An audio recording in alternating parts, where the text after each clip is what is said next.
Good evening, listeners. Welcome to Noir Intellect. I'm your host, Victor Blackwood. If you enjoy mysteries, hidden clues, and uncovering the truth, don't forget to like and subscribe. And tell me, where in the world are you watching from? Leave it in the comments below. Now, keep your eyes open and your mind sharp. The mystery begins now. Chapter 1. The dinner at Wren House. Nero Wolfe left the brownstone at 6:45 in the evening because Harold Wren had offered him $10,000 to eat dinner. That was not how Wren described the invitation, of course. He called it a private consultation concerning a delicate family matter. Wolfe called it blackmail by menu until Fritz learned that Wren's cook had trained under a man Wolfe respected. The fee defeated his principles. The promised saddle of lamb defeated the remains. I drove. Wren House stood on East 68th Street behind iron gates and a row of bare winter trees. It was 5 stories of dark stone, bright windows, and inherited confidence. A brass plate beside the entrance carried no name. Men like Harold Wren considered an address sufficient introduction. Looked at the front steps. There are 8. You counted from the car? I hoped I was mistaken.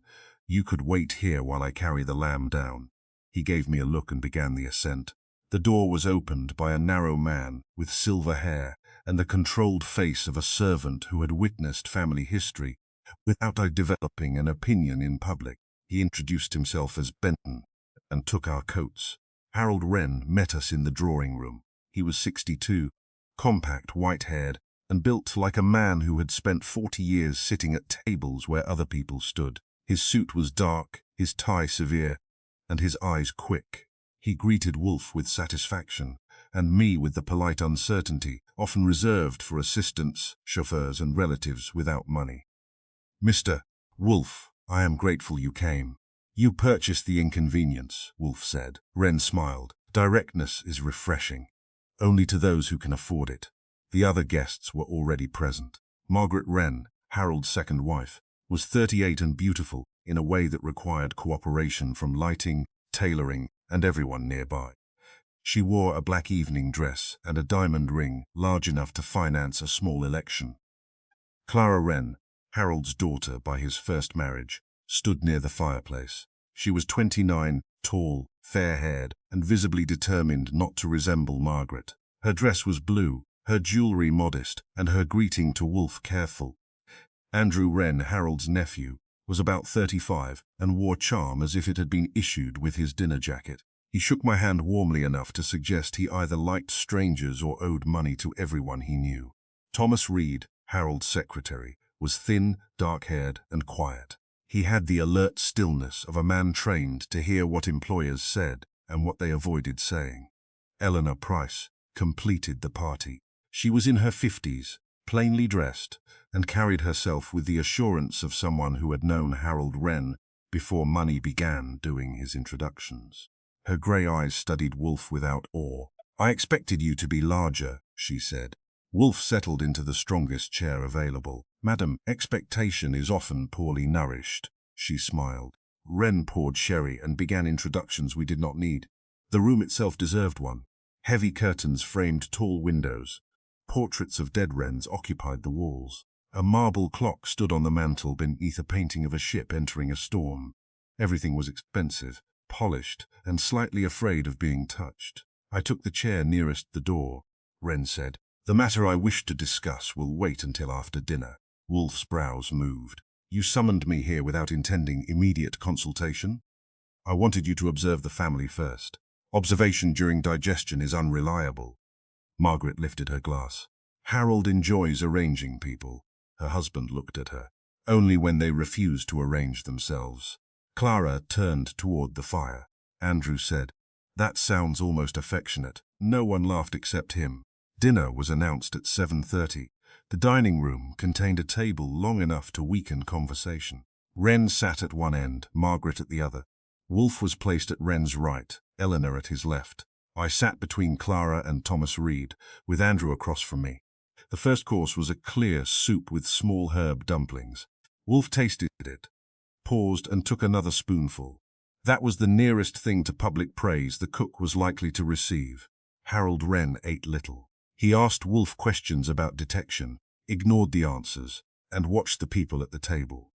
Margaret turned her diamond ring slowly with her thumb. Andrew noticed. Still wearing the treaty, Margaret's eyes cooled. What treaty? The ring.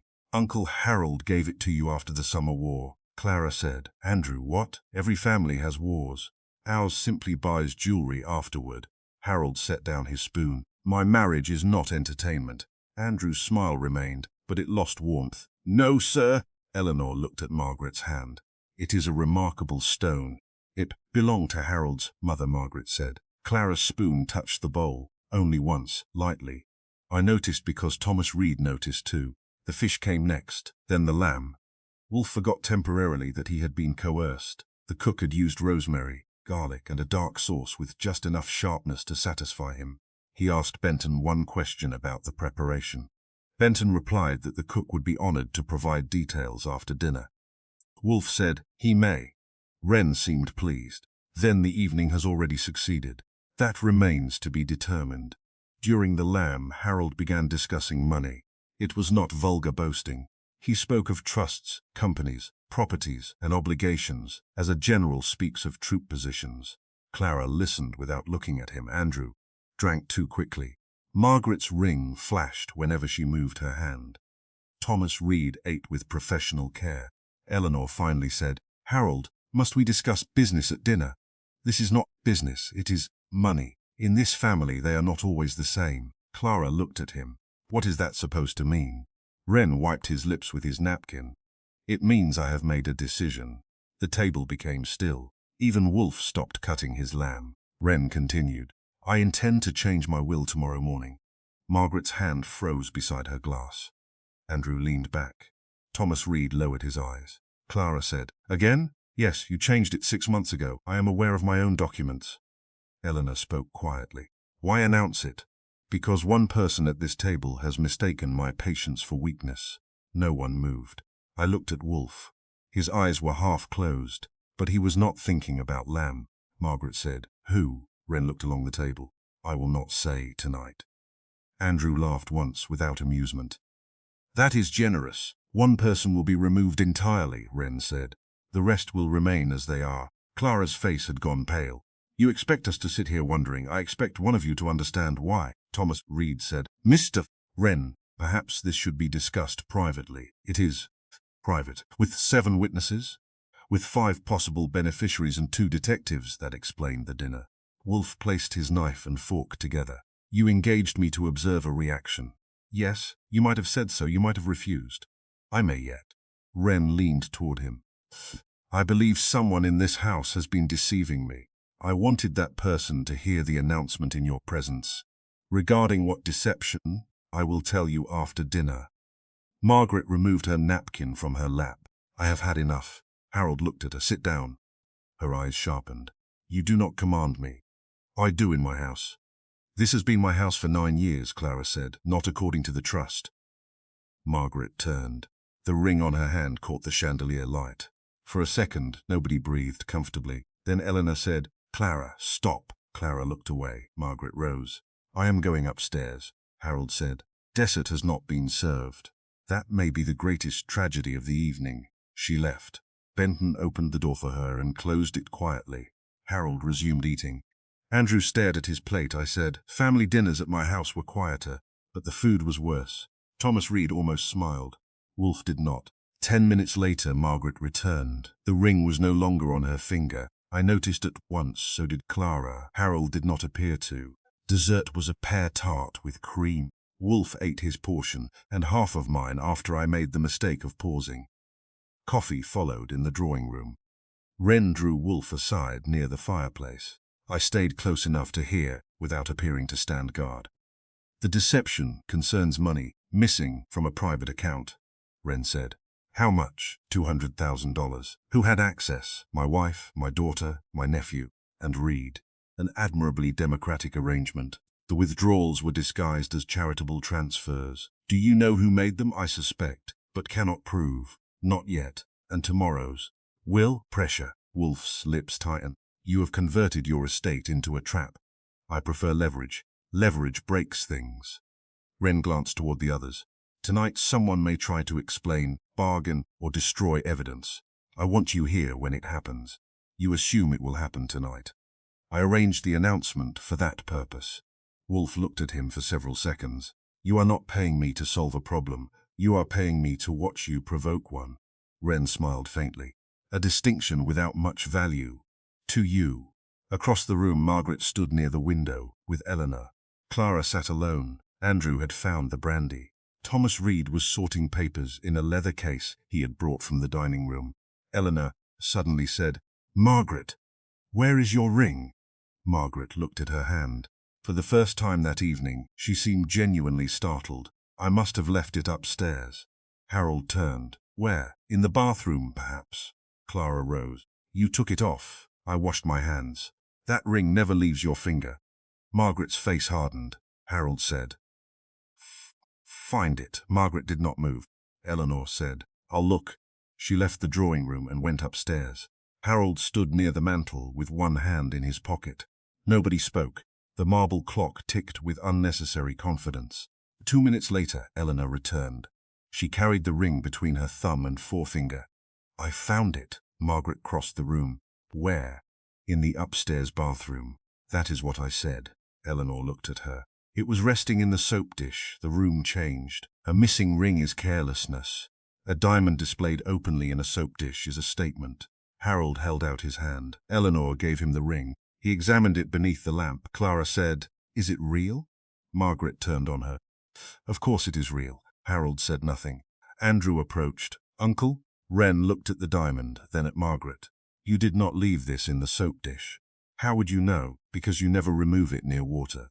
You told me the setting was loose." Margaret stared at him. "That was months ago." "No, that was Tuesday." Thomas Reed closed his leather case. Wolfe watched everyone. "I watched Wolfe." He asked, "Who used that bathroom after dinner began?" Benton answered from the doorway. "Mrs. Wren went upstairs. Miss Price followed later to find the ring." "No one else, to my knowledge," Margaret said. "Then I must have put it there." Wolfe's head moved slightly. "No." She looked at him. He indicated her hands. "There is soap beneath the nail of your right thumb, but none beneath the ring finger of your left hand. You washed while wearing the ring." Margaret's face lost color. Clara whispered, "Then someone took it from you." Margaret looked down at her bare hand. Harold closed his fist around the diamond. "Who entered your room?" "No one." "Who had access?" "My maid." "Benton." "Anyone in this house if the door was unlocked?" Andrew said, "Why steal it and then leave it where it would be found?" Wolfe's eyes narrowed. "To direct suspicion." "Toward whom?" Eleanor asked. "That," Wolfe said, "depends upon who is expected to find it." Everyone looked at Eleanor. She stiffened. "I only went because Margaret said it might be there." "Exactly," Wolfe said. Harold stepped forward. "Are you saying the ring was planted?" "I am saying it did not reach the soap dish by accident." Wren's hand tightened around it. "Then this is connected to the missing money." "Possibly. To the will." "Almost certainly." Margaret said, "Harold, give it back." He did not. Instead, he looked around the room at his wife, daughter, nephew, secretary, and oldest friend. "One of you has made a serious mistake." Wolfe settled deeper into his chair. "No, Mr. Wren. One of them has made several. We have merely found the first." The marble clock struck 10. Outside, the city moved beyond the dark windows. Inside Wren House, a diamond ring lay hidden in Harold Wren's closed fist, and 6 people wondered which of them had just been accused. Wolfe looked at me. I knew the look. The dinner was over. The case had begun. Chapter 2. The guest who found it. Inspector Kramer arrived at Wren House 23 minutes after Harold telephoned him, which was quick for the police and unfortunate for the furniture. He came into the drawing room with Sergeant Pearlie Stebbins behind him. Kramer removed his hat, saw Wolfe sitting near the fireplace, and stopped. "You," he said. Wolfe's eyes remained closed. "A penetrating observation."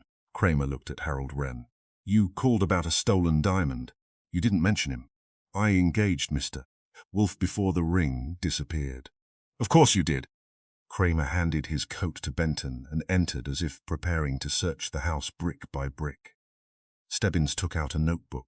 I gave him a friendly nod. He returned one that suggested friendship would require written approval.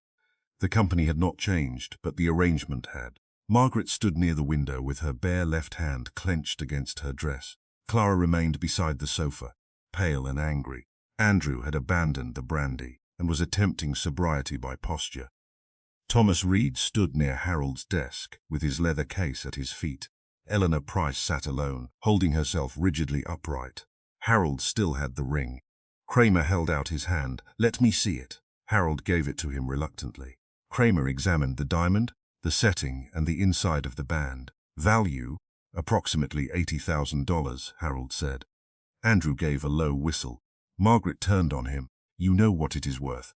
"I knew it was expensive. I didn't know it was a building," Kramer asked. "When was it last seen on Mrs. Wren's hand?" "At dinner," I said. "She wore it when she left the dining room. It was gone when she returned." Kramer looked at me. "Did I ask you?" "No, but you were making progress slowly." He turned to Margaret. "Where did you go?" "To my bedroom, then the upstairs bathroom." "Why?" "I had a headache. I wanted aspirin and cold water." "Did you remove the ring?" "I thought I had, but apparently not." Wolfe opened his eyes. "You stated earlier that you might have left it in the bathroom." Margaret looked at him. "I was trying to remember." "You were offering an explanation. What difference does that make? A memory concerns an event. An explanation concerns an audience." Kramer frowned. "Let me handle the questions." Wolfe closed his eyes again. "Kramer," asked Margaret, "when did you notice it missing?" "When Eleanor asked about it in the drawing room." "Did anyone enter your bedroom while you were upstairs?" "No." "Was the door locked?" "No." "Who knew where the ring was?" "Everyone saw me wearing it." "Who knew you had gone upstairs?" "Everyone." Kramer looked around the room. "Who used the bathroom after Mrs. Wren?" Eleanor spoke. "I did. You found the ring?" "Yes." "Where exactly?" "In the soap dish beside the basin. Describe it." Eleanor glanced toward the hall, as if she could see the bathroom through two walls and a staircase. "It was lying on top of the soap, with the diamond facing upward, not under a towel or behind anything. No, in plain sight." "Did you touch anything else?" "The door handle, the light switch, the edge of the basin." "You picked up the ring?" "Yes." "With which hand?" "My right." Kramer nodded to Stebbins, who wrote it down. Then Eleanor added, "But Clara had used the bathroom before I entered." Every face turned toward Clara. Clara's chin lifted. "That is not true." Eleanor looked at her. "I saw you coming from the upstairs hall. You saw me near the stairs. You were leaving the bathroom passage. I went to my room, which is beyond the bathroom." "Yes." Kramer stepped between them with the calm satisfaction of a man who had just been given a suspect without requesting one. "What time was this?" he asked Eleanor. "Shortly after Margaret returned downstairs, perhaps 10 minutes later." "Why were you upstairs?" "I went to find the ring. Before that, I had gone up to get a handkerchief from the guest room where I left my wrap." "And you saw Clara?" "Yes." "Coming from the direction of the bathroom?" "Yes." Clara's face had become white. "I did not enter it," Kramer asked. "Where did you go?" "To my bedroom." "Why? To be alone." "How long?" "A few minutes." "Anyone see you there?" "No." "Then you came back down?" "Yes." Eleanor shook her head. "You did not come downstairs before I found the ring." "I used the rear stairs." Benton spoke from the doorway. "The rear stairs lead through the service passage, Miss Clara." "I know. Did you see her?" Kramer asked him. "No, sir." Clara's eyes flashed. "Am I required to announce every route I take through my own house?" Harold answered before Kramer could. "You may be required to explain this one." Clara turned toward him. "You believe I stole Margaret's ring?" "I believe you were upstairs." "That is not the same thing. You lied about where you went." "I did not lie." Eleanor said. "I know what I saw." Clara faced her. "You saw what you expected." That line made Wolfe open his eyes. Kramer caught it too, though perhaps for a different reason. "What did she expect?" he asked. Clara hesitated. Harold said, "Answer him." Clara looked at her father with open resentment.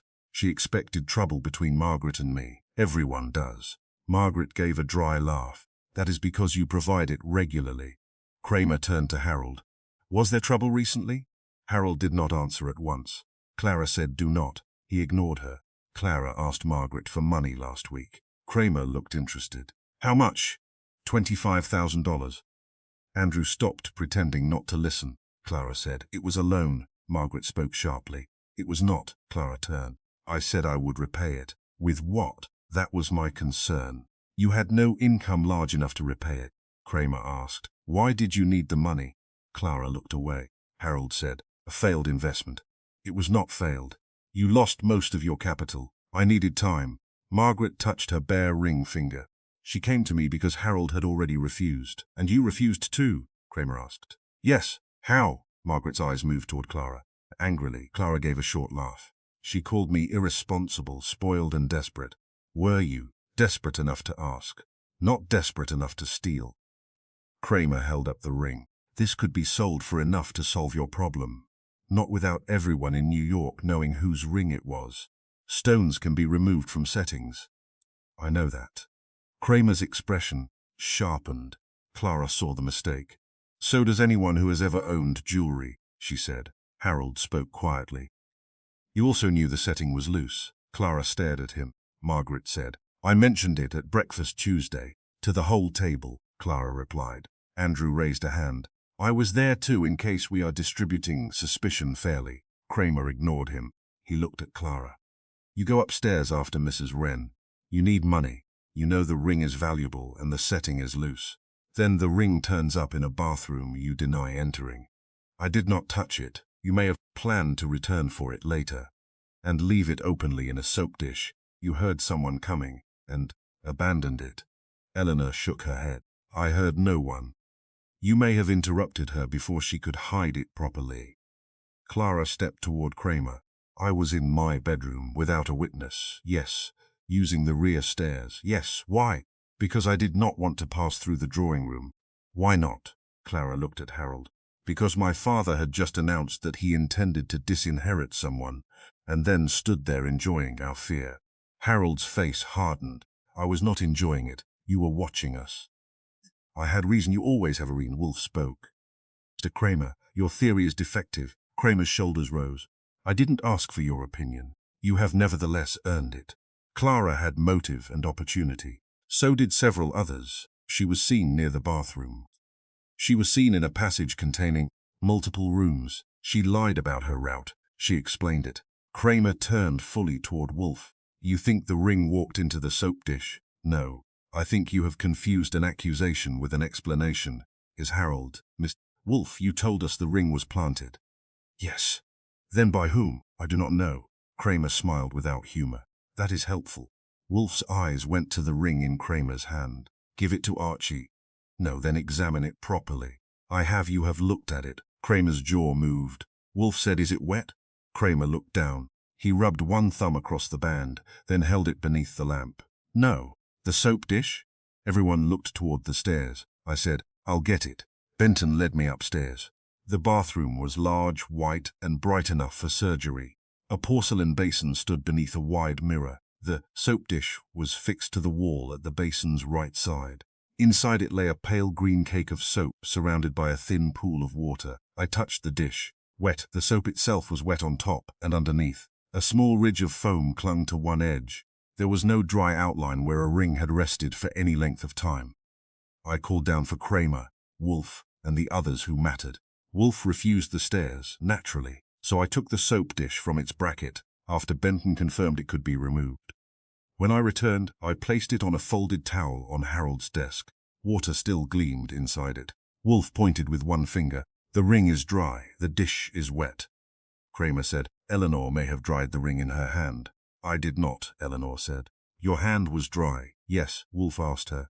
How did you carry it downstairs? Between my thumb and forefinger. Did you wipe it? No. Place it in a pocket? No. Wolfe looked at Kramer. If the ring had rested in that dish while Margaret washed her hands and remained there until Miss Price found it, water would be present in the setting, beneath the stone, and inside the band. Kramer examined it again.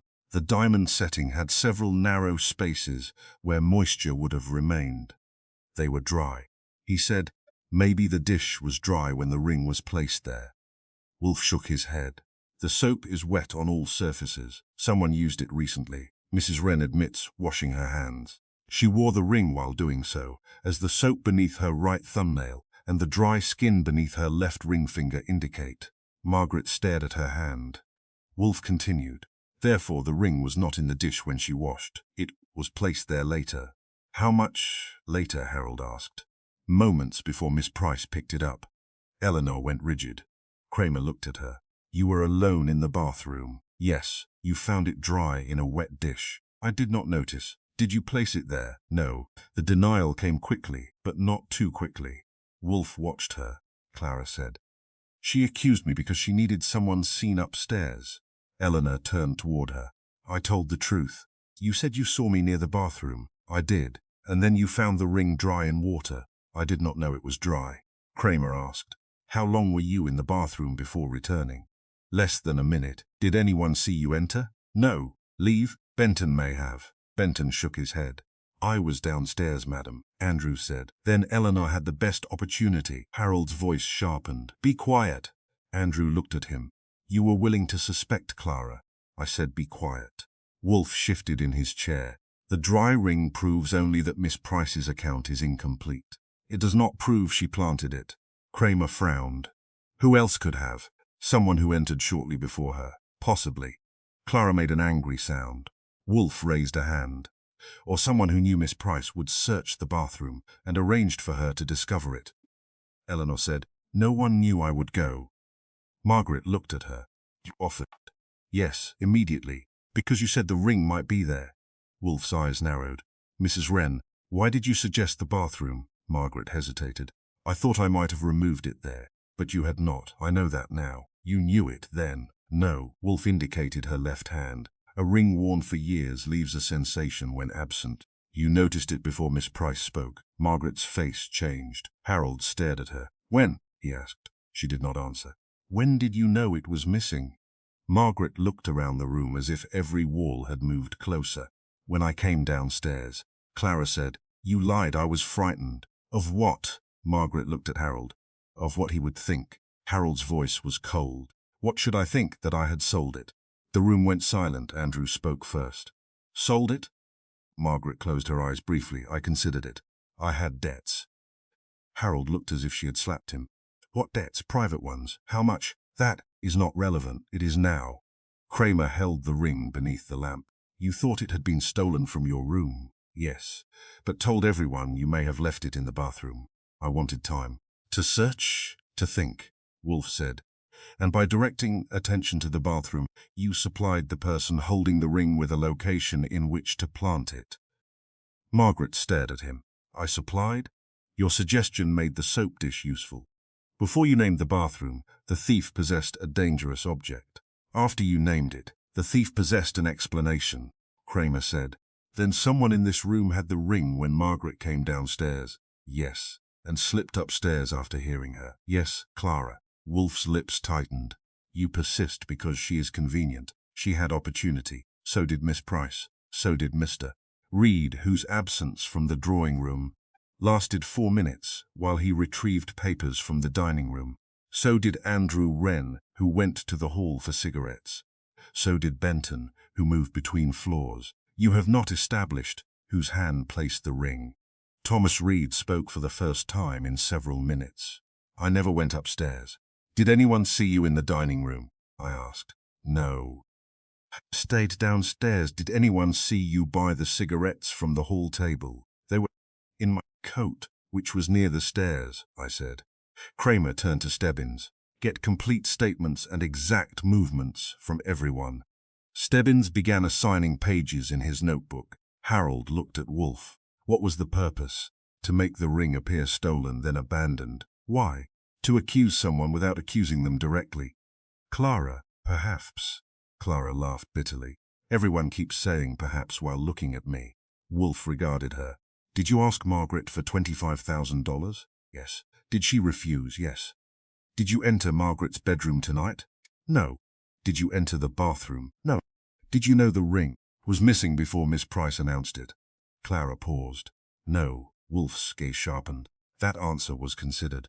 Because you make ordinary words sound dangerous. Did you see the ring anywhere after dinner?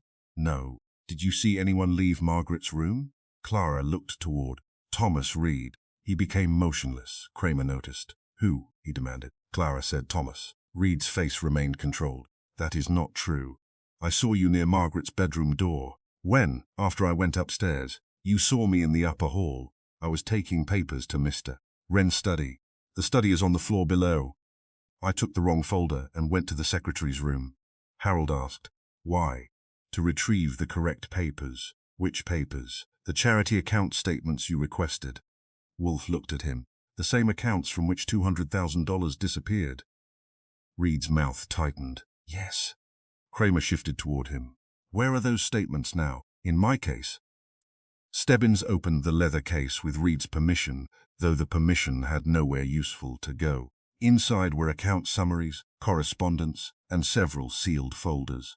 No ring. Wolfe looked at the wet soap dish, then at the dry diamond in Kramer's palm.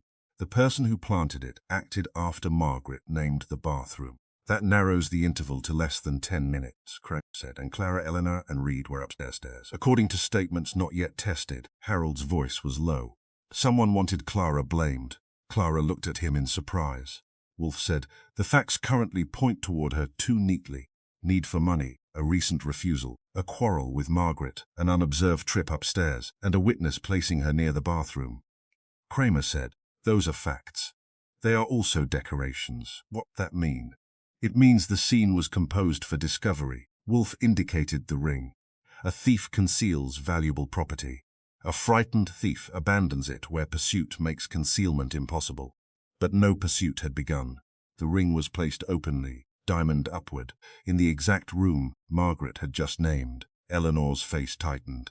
You think the finder was chosen? Yes. Why me? Because you are believed, Harold looked at her. Eleanor said, I have known this family for 30 years. Precisely, Wolfe replied. An accusation delivered by you carries more weight than one delivered by Andrew, Margaret, or Mr. Reed. Clara stared at Eleanor. You were meant to point at me. I did not point. You said you saw me outside the bathroom. I said what I saw. Wolfe's eyes remained on Eleanor. Did you see her leave the bathroom door? No. Did you hear the door close? No. Did you see her hands? No. Then you saw Clara in a corridor and supplied the rest. Eleanor's mouth opened, then closed. Kramer said, that is enough for tonight. Nobody leaves, Harold objected. Kramer ignored him. Stebbins began taking Clara's formal statement near the fireplace. Andrew poured another brandy despite instructions. Margaret sat with both hands in her lap, staring at the empty place on her finger. Thomas Reed stood beside his leather case, watching everyone without appearing to. Wolfe motioned me closer. I bent toward him. The ring was not the target, he murmured. What was? The discovery. I looked at Eleanor, then Clara. To frame Clara, perhaps, but ask why tonight. The will. Yes. Harold had announced that one person would be removed from it. An hour later, Clara appeared to have stolen Margaret's diamond after being refused money. I said, someone wants Harold to choose Clara, or wants Clara to believe he already has. Wolfe shifted his weight, displeased by the chair, the house, and possibly humanity. Archie, learn who knew of Clara's request for money before dinner. Harold and Margaret. Anyone else? And examine the charity statements. For the missing 200,000? Yes. A planted ring and a threatened will are pressure. Money supplies the reason. Across the room, Kramer placed the diamond in an evidence envelope. Harold protested again. Kramer sealed it. The ring had been missing for less than an hour, but it had already done considerable work. It had exposed Margaret's, Clara's need for money, Reed's secret journey upstairs, and Eleanor's willingness to turn a glimpse into certainty. Wolfe watched the envelope disappear into Stebbins's case. The jewel is dry, he said quietly, but the hands around it are becoming wet. That was decorative even for Wolfe, but I knew what he meant. Someone at Wren House had planted the ring only moments before Eleanor found it. The question was no longer who had wanted the diamond. It was who had wanted Clara accused, before Harold changed his will. Chapter 3. The missing's Will Harold Wren was found unconscious at 8:12 the next morning, which was early enough to spoil breakfast and late enough to suggest planning. I was awake because Wolfe had refused to remain overnight at Wren House, and Harold had refused to let any guest leave. The compromise placed Wolfe and me in separate rooms on the 3rd floor, where the beds were expensive, the walls were thick, and the plumbing sounded like a distant argument. At 7:30, Benton brought coffee to my room and informed me that Wolfe had already demanded breakfast. demanded. He specified eggs, ham, toast, honey, coffee, and a chair suitable for his weight. That means he is cheerful. Benton did not smile. Wren has not come down. Is that unusual? He breakfasts at 7. I put down the cup. Where is he? In his study, perhaps. The door is locked. That brought me out of bed. The study occupied the second floor behind the main staircase. Thomas Reed stood outside it in shirt sleeves, holding a ring of keys. Margaret was beside him in a pale dressing gown. Clara stood farther down the corridor, fully dressed and already looking accused. Andrew arrived as I did, tying his robe. "What happened?" he asked. "No one knows," Reed said. Eleanor Price came from the guest room at the rear. "Has anyone called Harold?" "For 10 minutes, Margaret replied. "He does not answer." Reed tried another key. The lock turned, but the door remained fixed. Andrew looked at me. He said, "Locked room? Full. Charges extra before breakfast." I knocked hard. "Mr. Wren." No answer. I put my shoulder against the door. It was solid wood and unimpressed. Benton brought a short iron bar from the cellar. Between the two of us, we forced the bolt plate away from the frame. The door opened 4 inches, struck something, and stopped. Harold Wren lay on the carpet behind it. Margaret cried his name. I squeezed through the gap and moved him enough to open the door. He was breathing, but not sensibly. His face was pale, his pulse slow, and his eyes did not respond when I lifted one lid. Beside the desk stood a half-empty glass of water. Thomas Reed reached for it. I stopped him. "Leave it." Margaret knelt beside Harold. "Is he dead?" "No." "How do you know?" "He is breathing." I used that as a starting point. Benton telephoned the family doctor. I sent Andrew downstairs to wake Wolfe, though I suspected Wolfe had been awake since the first raised voice. He entered 4 minutes later wearing a brown dressing gown over his clothes, which meant he had begun dressing and resented interruption. He stopped at the threshold. "Report. Harold unconscious. Door bolted. Water glass beside the desk. Anything disturbed, not yet checked? Then remove everyone." Margaret looked up. "This is my husband, and this is now evidence." She stood reluctantly. Wolfe directed Benton to keep everyone in the morning room. He then occupied the strongest chair in the corridor, while I guarded the study until Dr. Samuel Hart arrived. Hart was a small, brisk man with a black bag and no patience for family drama. He examined Harold on the carpet, ordered us to help place him on the leather sofa, and inspected his pupils, pulse, and breathing. "Sedative," he said. "Which?" Wolfe asked. "I cannot say without tests. Something strong." "Fatal, not at the apparent dose. Will he recover?" "Yes, unless there is a complication." Several hours. Margaret gripped the back of a chair. "He was poisoned." "Drugged," Hart corrected. "There is no present sign of permanent harm." I pointed toward the water glass. "Could that be the source?" "Possibly." Hart smelled it, touched one drop to a test strip from his bag, and frowned. "There is something dissolved here. Bitter compound, nearly colorless." "Can you identify it?" "At the laboratory." Wolfe said, "Seal it." The doctor looked at him. "I am not a policeman. Neither is the poison. I found a clean jar in the bathroom and preserved the glass without touching its rim." The bathroom door opened onto the same upper corridor that led past Margaret's room, Clara's room, and the stairs to Harold's study. That geography did not improve Clara's morning. Kramer arrived at 9:05 with Stevens and 2 detectives. He looked as if he had slept in his clothes and blamed Wolfe personally. "You, again," he said. Wolfe was seated in Harold's study by then, examining nothing with considerable attention. "You remain observant," Wolfe replied. Kramer received the facts from Dr. Hart, took possession of the water glass, and began with the locked door. "The bolt was inside." "Yes," I said. "Windows?" "Closed and locked." "Second entrance?" "A small door to the adjoining library." He opened it. A bookcase blocked the other side. "Permanent?" he asked. Benton said. "The passage was closed years ago." Kramer examined the bolt plate I had forced. "Could Wren have locked himself in after drinking the drug?" "Certainly," Hart said. "The effect may have taken several minutes." "So no locked room miracle," Wolfe grunted. "You sound disappointed." Kramer ignored him. Thomas Reed stood near the desk, watching the drawers. I noticed and asked, "What is missing?" He hesitated. Kramer turned. "Missing?" Reed looked at Harold, then at Wolfe. The will that silenced the room." Kramer said, "What will?" "The new one, mister." Wren prepared yesterday. Margaret stared. He had already written it, a draft. He dictated it in the afternoon. To you? Yes. Who was removed? Clara asked. Reed looked uncomfortable. I was instructed not to say. Kramer stepped closer. You will say now. I do not know. You typed it. I typed only the final pages, Mr. Wren used an old will as the base and marked the changes himself. Where was it kept? Reed pointed to the lower right drawer of the desk. It was locked there at 6 yesterday evening. Kramer tried the drawer. Locked. Key. Mr. Wren carried it. We searched Harold carefully. His watch, wallet, and pocket knife were present. His key ring was not. Margaret said, he keeps a spare in the desk organizer. The spare opened the drawer. Inside were old financial papers, envelopes, and a black document folder.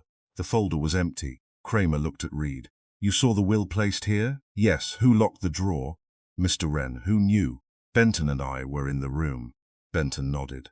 Anyone else? Reed paused. Clara entered before dinner. Clara's face changed. For what? Kramer asked. To speak with her father.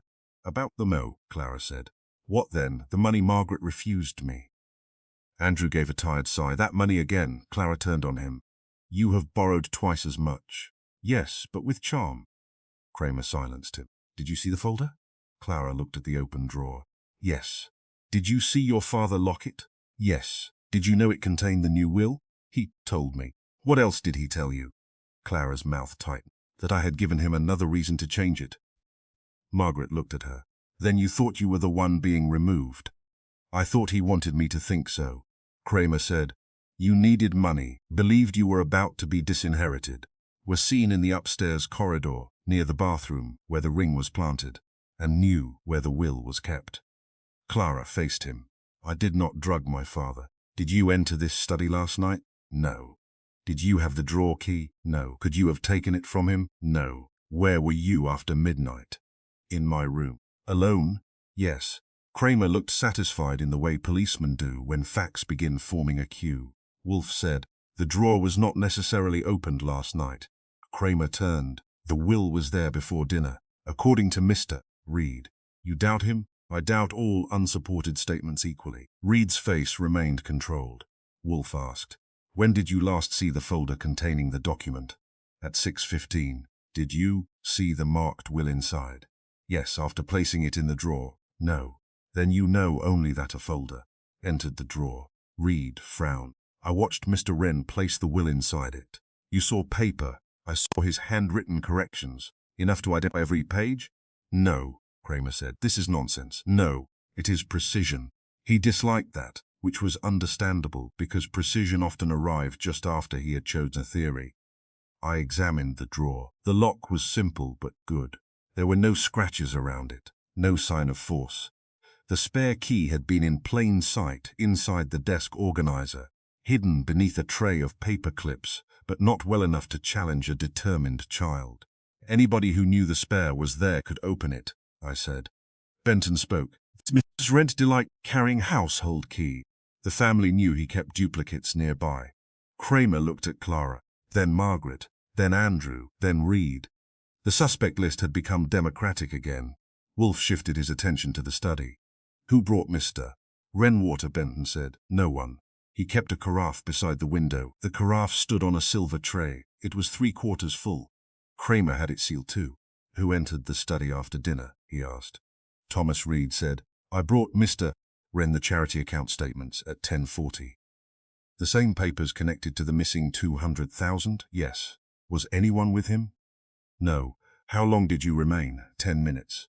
Was the water glass there? Yes. Did he drink? Once. Did he seem ill? No, Margaret said. I came at 11.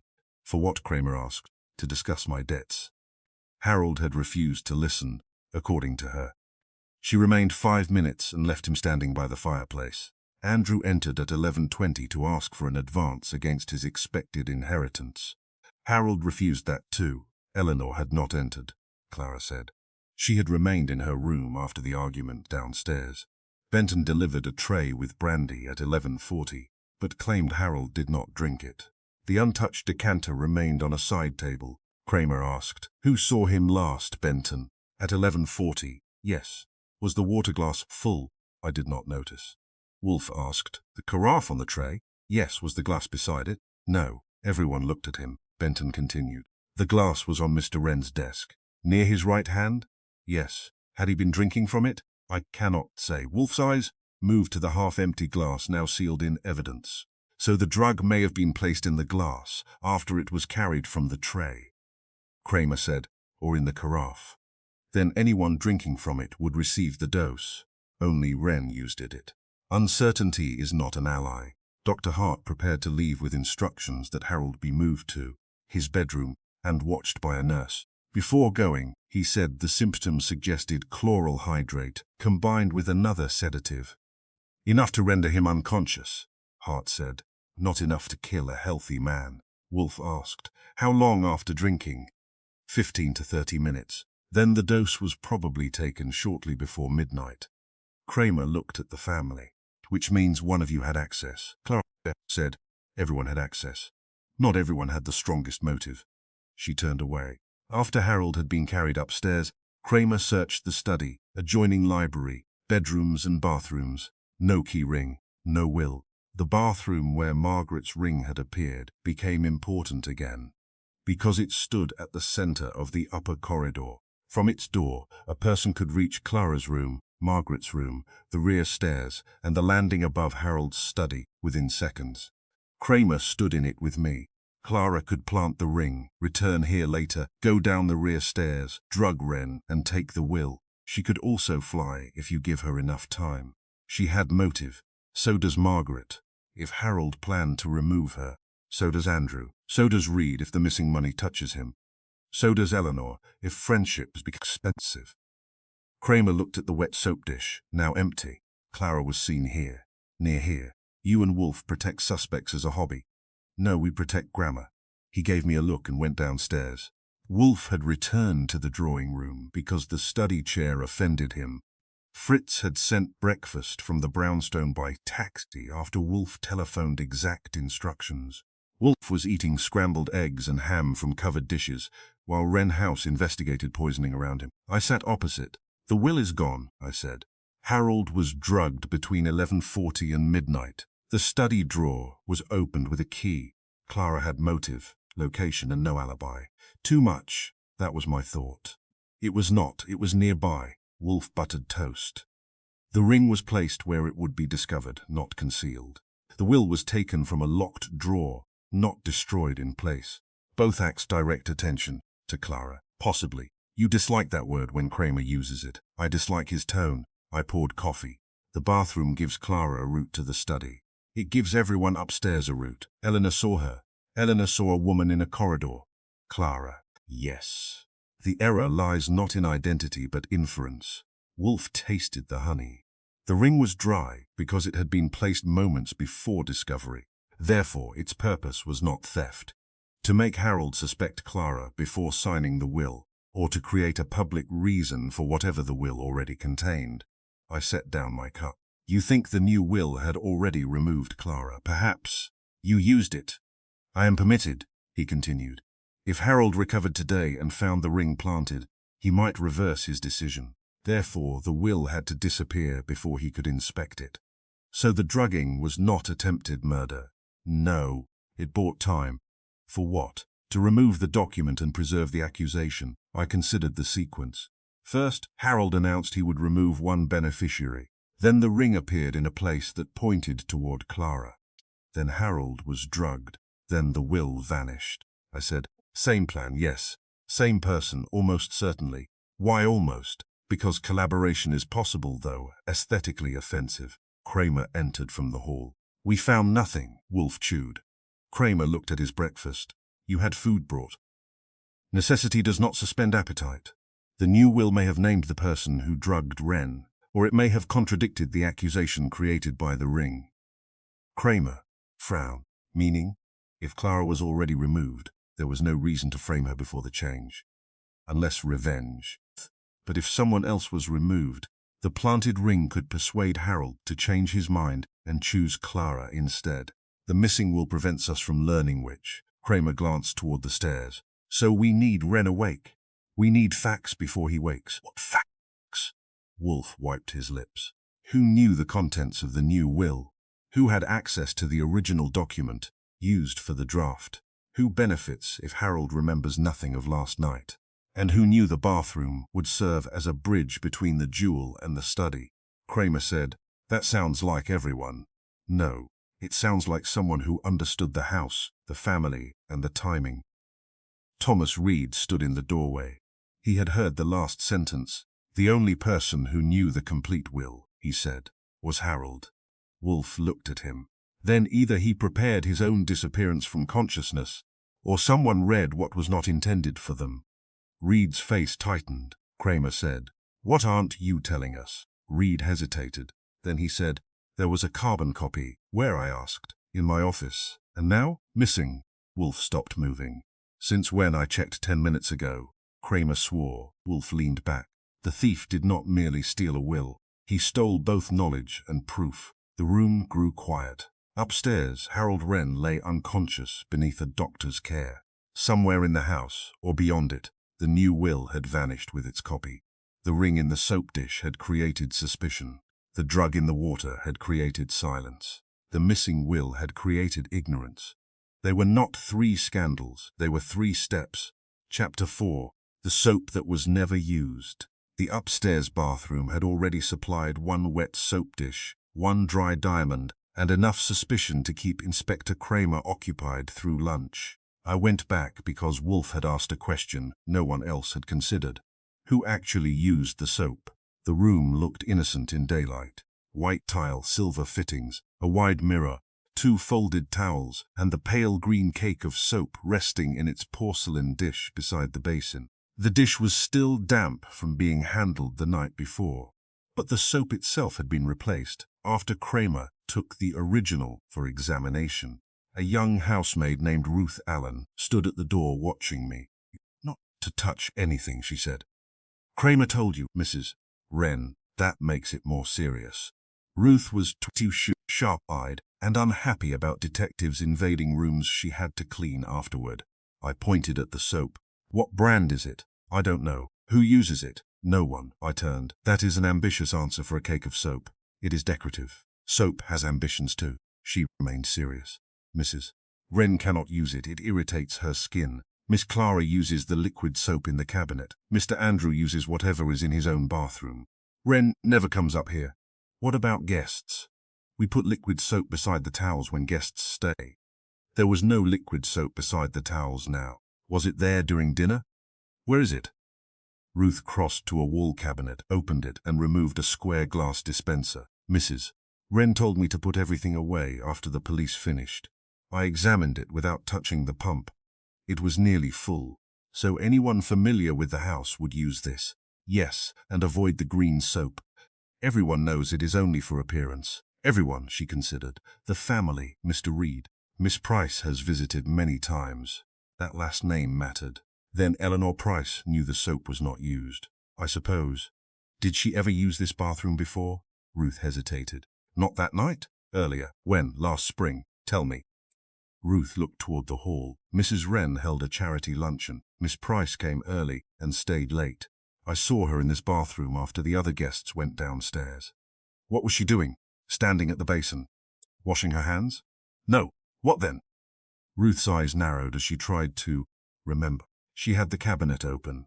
"The one containing the liquid soap?" "Yes." "Did she explain?" "She said she was looking for aspirin." "Is aspirin kept there?" "No, it is in Mrs. Wren's bedroom." "Did Eleanor know that?" "I told her." "What did she do next?" "She closed the cabinet and left." "Did you mention it to anyone?" "No." "There was nothing missing." I looked around the bathroom again. A visitor unfamiliar with the room might see the green soap and assume it was ordinary. But Eleanor had opened the cabinet during an earlier visit and had been told where household articles were kept. She had seen the liquid dispenser. She knew the green cake was not part of anyone's habits. "What else is behind that cabinet?" I asked. "Pipes? Anything connecting to the next room?" "The linen closet." I opened the second door inside the cabinet. Behind it was a shallow maintenance space containing valves and old plumbing. Nothing large could pass through, but someone hiding an envelope or key would find room. "Did Eleanor enter the linen closet last spring?"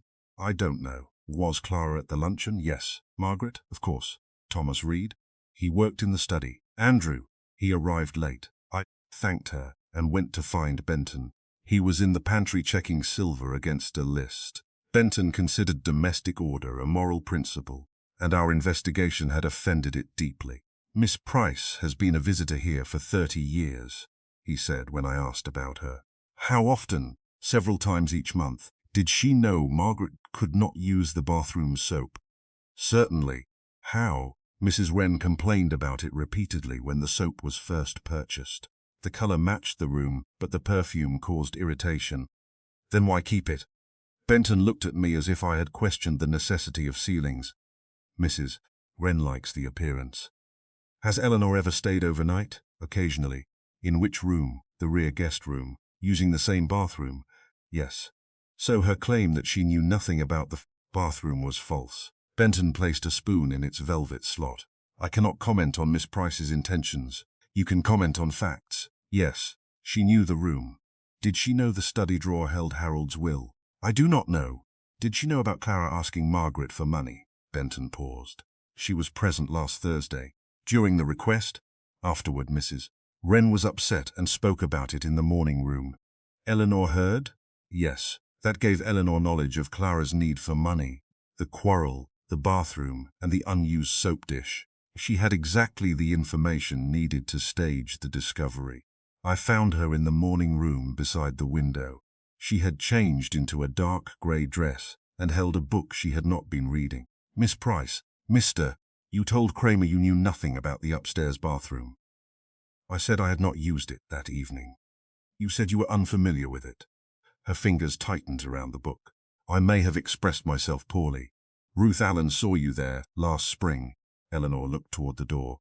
"She is mistaken. She remembers you opening the cabinet and asking for aspirin." "That is possible. It was months ago." "Benton says you have stayed in the guest room and used that bathroom often." "I have visited this house for years. I do not memorize every room." "But you remembered the bathroom quickly when Margaret suggested the ring might be there. She named it. You also knew the green soap was not used." "I knew Margaret disliked it." "Then when you saw a dry ring in a wet dish containing unused soap, you knew the arrangement was wrong." Eleanor closed the book. "I did not examine the moisture. You found the diamond facing upward." "Yes, centered on the soap." "I believe so. Convenient for seeing." She rose. "Are you accusing me?" "I am asking whether the discovery was arranged." "By whom?" "You." Her face went pale, but she did not retreat. "I found the ring."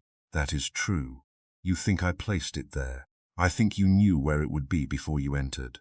She turned away. Through the window, East 68th Street looked calm and expensive. A delivery truck stopped at the corner. Two women passed under umbrellas, though the rain had ended. Eleanor said, "Why would I frame Clara? That is what interests Wolfe." She faced me. "I have known Clara since she was born." "That does not answer." "I love her." "That does not either." Her expression sharpened. "You enjoy making ordinary affection sound criminal." "I enjoy answers that fit questions." She walked to the fireplace. "Harold has treated Clara badly for years. He uses money to command everyone. He humiliates her, then calls her irresponsible when she reacts." "You knew," she asked Margaret for $25,000. "Yes." "You knew Margaret refused." "Yes." "You knew Harold intended to change his will." "Not until dinner." "Who asked you to find the ring?" "No one." "Who told you it would be in the bathroom?" "Margaret said she might have left it there." "Who gave you the ring before you went?" "Upstairs?" Eleanor looked at me. "No one." The denial was controlled now. "Rehearsed, I changed direction." "Did you drug Harold?" Her eyes widened. "No." "Steal the will?" "No." "Know who did?" "No." "Did someone ask you to place suspicion on Clara?" "No." "Did someone threaten you?" Her pause was small, but it existed. "No." I had enough to take. Before leaving, I asked one more question. "Who benefits if Clara is removed from Harold's will?" Eleanor looked down. "Margaret, Andrew, perhaps certain charities." "Depending on the old will, yes." "And you?" She raised her head. "I receive nothing." That at least sounded true. Wolfe had returned to the brownstone by 3. He disliked sleeping outside his own house, eating breakfast from another kitchen, and spending more than one day in a building whose stairs had not been designed around him. He had accepted Harold's continuing fee and ordered me to bring facts home. When I entered the office, he was behind his desk with beer and a plate of anchovy toast. The orchids had restored some of his tolerance, though not enough for cheerfulness. I reported Ruth's statement, Benton's confirmation, Eleanor's earlier visit, her knowledge of Clara's request for money, and her answers in the morning room. Wolfe ate half a piece of toast. She lied about knowing the bathroom, yes. She knew the decorative soap was unused. Yes, she knew Clara needed money. Yes, she volunteered to search, immediately. And she found the ring exactly where Margaret had just suggested it might be. Yes, Wolfe poured beer. The discovery was rehearsed. That was my conclusion. It was mine before you left. Then I could have stayed here. No, a conclusion without facts is vanity. I sat. So Eleanor planted it. Probably. You are going soft. Yesterday you would have said possibly, do not provoke me. I reached for an anchovy toast. Wolfe moved the plate farther from my hand. Why would she do it? I asked. Not for the diamond, not for inheritance. She gets nothing, according to her. Benton confirms she is not in the current will. Current according to whom? Harold's old instructions. Wolfe chewed slowly. If Eleanor acted for herself, her purpose must involve something other than money. Yet every action so far concerns the will and the missing account. She may be protecting Clara by making the accusation too obvious. Wolfe shook his head. The risk was excessive. Clara might have been arrested. Then she was helping someone else. Yes, Margaret, she supplied the bathrooms. Andrew, he knew Clara's debts. Thomas Reed, he knew the will and the accounts. Harold himself. Wolfe's eyes narrowed. Do not dismiss that, I stared. You think Harold staged his own ring scandal. I think he hired me to observe reactions, announced a change to his will, and created fear deliberately. He enjoys control. But he was drugged, perhaps without his consent, perhaps because his experiment escaped him. I considered it. Eleanor could have agreed to plant the ring as part of Harold's test. Yes. Then, someone used that staged accusation to steal the will, exactly. That separated the plan into two layers. Eleanor's rehearsed discovery might have begun as theatre arranged by Harold. Then another person exploited it. But Eleanor denies everything. She would, if Harold instructed her. Why not admit it now that he is unconscious? Because she may believe keeping the secret protects him, or protects Clara. Wolfe leaned back. Miss Price has known the family for 30 years. Loyalty is rarely distributed evenly. She may have obeyed Harold while intending to help Clara, or obeyed another person to protect Harold. Her motive is not yet visible. Can we squeeze it out of her? Not by accusation. What then? We require Harold awake. Dr. Hart says this evening. Perhaps. Good. You want to question him here? I want the family here. That meant the final office gathering was approaching, but not yet. We still had a missing will, a stolen carbon copy, $200,000, a drugged financier, and a woman who had performed a discovery too neatly. Wolfe finished his beer. Archie, telephone Kramer. Tell him Eleanor. Price knew the bathroom, knew the soap was unused and lied. He will arrest her. Tell him not to. He enjoys instructions from you. Then phrase it as a warning. If he arrests her now, the person directing her will alter course. You are certain she was directed? Wolfe looked at me. A woman familiar with that bathroom would never choose the soap dish naturally. She chose it because someone wanted the ring found there. The location was part of a script, and Eleanor was the actress. Yes, who wrote it? Wolfe closed his eyes. That depends upon whether the first performance was meant to accuse Clara or merely frighten her. I telephoned Kramer and received the expected response. He accused Wolfe of obstructing an investigation, accused me of wasting his time, and agreed not to arrest Eleanor before speaking with us. That was as close to gratitude as he got. At 6, Dr. Hart called. Harold Wren had regained consciousness. He remembered drinking water in his study. He remembered locking the door. He remembered nothing after that. He also demanded to see Wolfe immediately. Wolfe listened to the message and declined to travel. Bring him here tomorrow, he said. Doctor says he should remain in bed. Then he may remain ignorant. I relayed that to Hart with minor improvements. When I hung up, Wolfe was studying the copy of the old will Reed had supplied. Clara received 1/3 of the estate. Margaret received the house and a large trust. Andrew received a smaller trust. Several charities divided the remainder. Eleanor received nothing. Wolfe tapped Clara's name. The planted ring made her appear greedy. Yes, the stolen will prevent us from knowing whether Harold intended to punish her. Yes. And the drug prevents Harold from correcting the impression. Yes. He looked toward the office windows, black now against the evening. Eleanor performed the discovery, but she did not design the consequences. You think she was used? I think she agreed to one deception and became part of another. The distinction was important.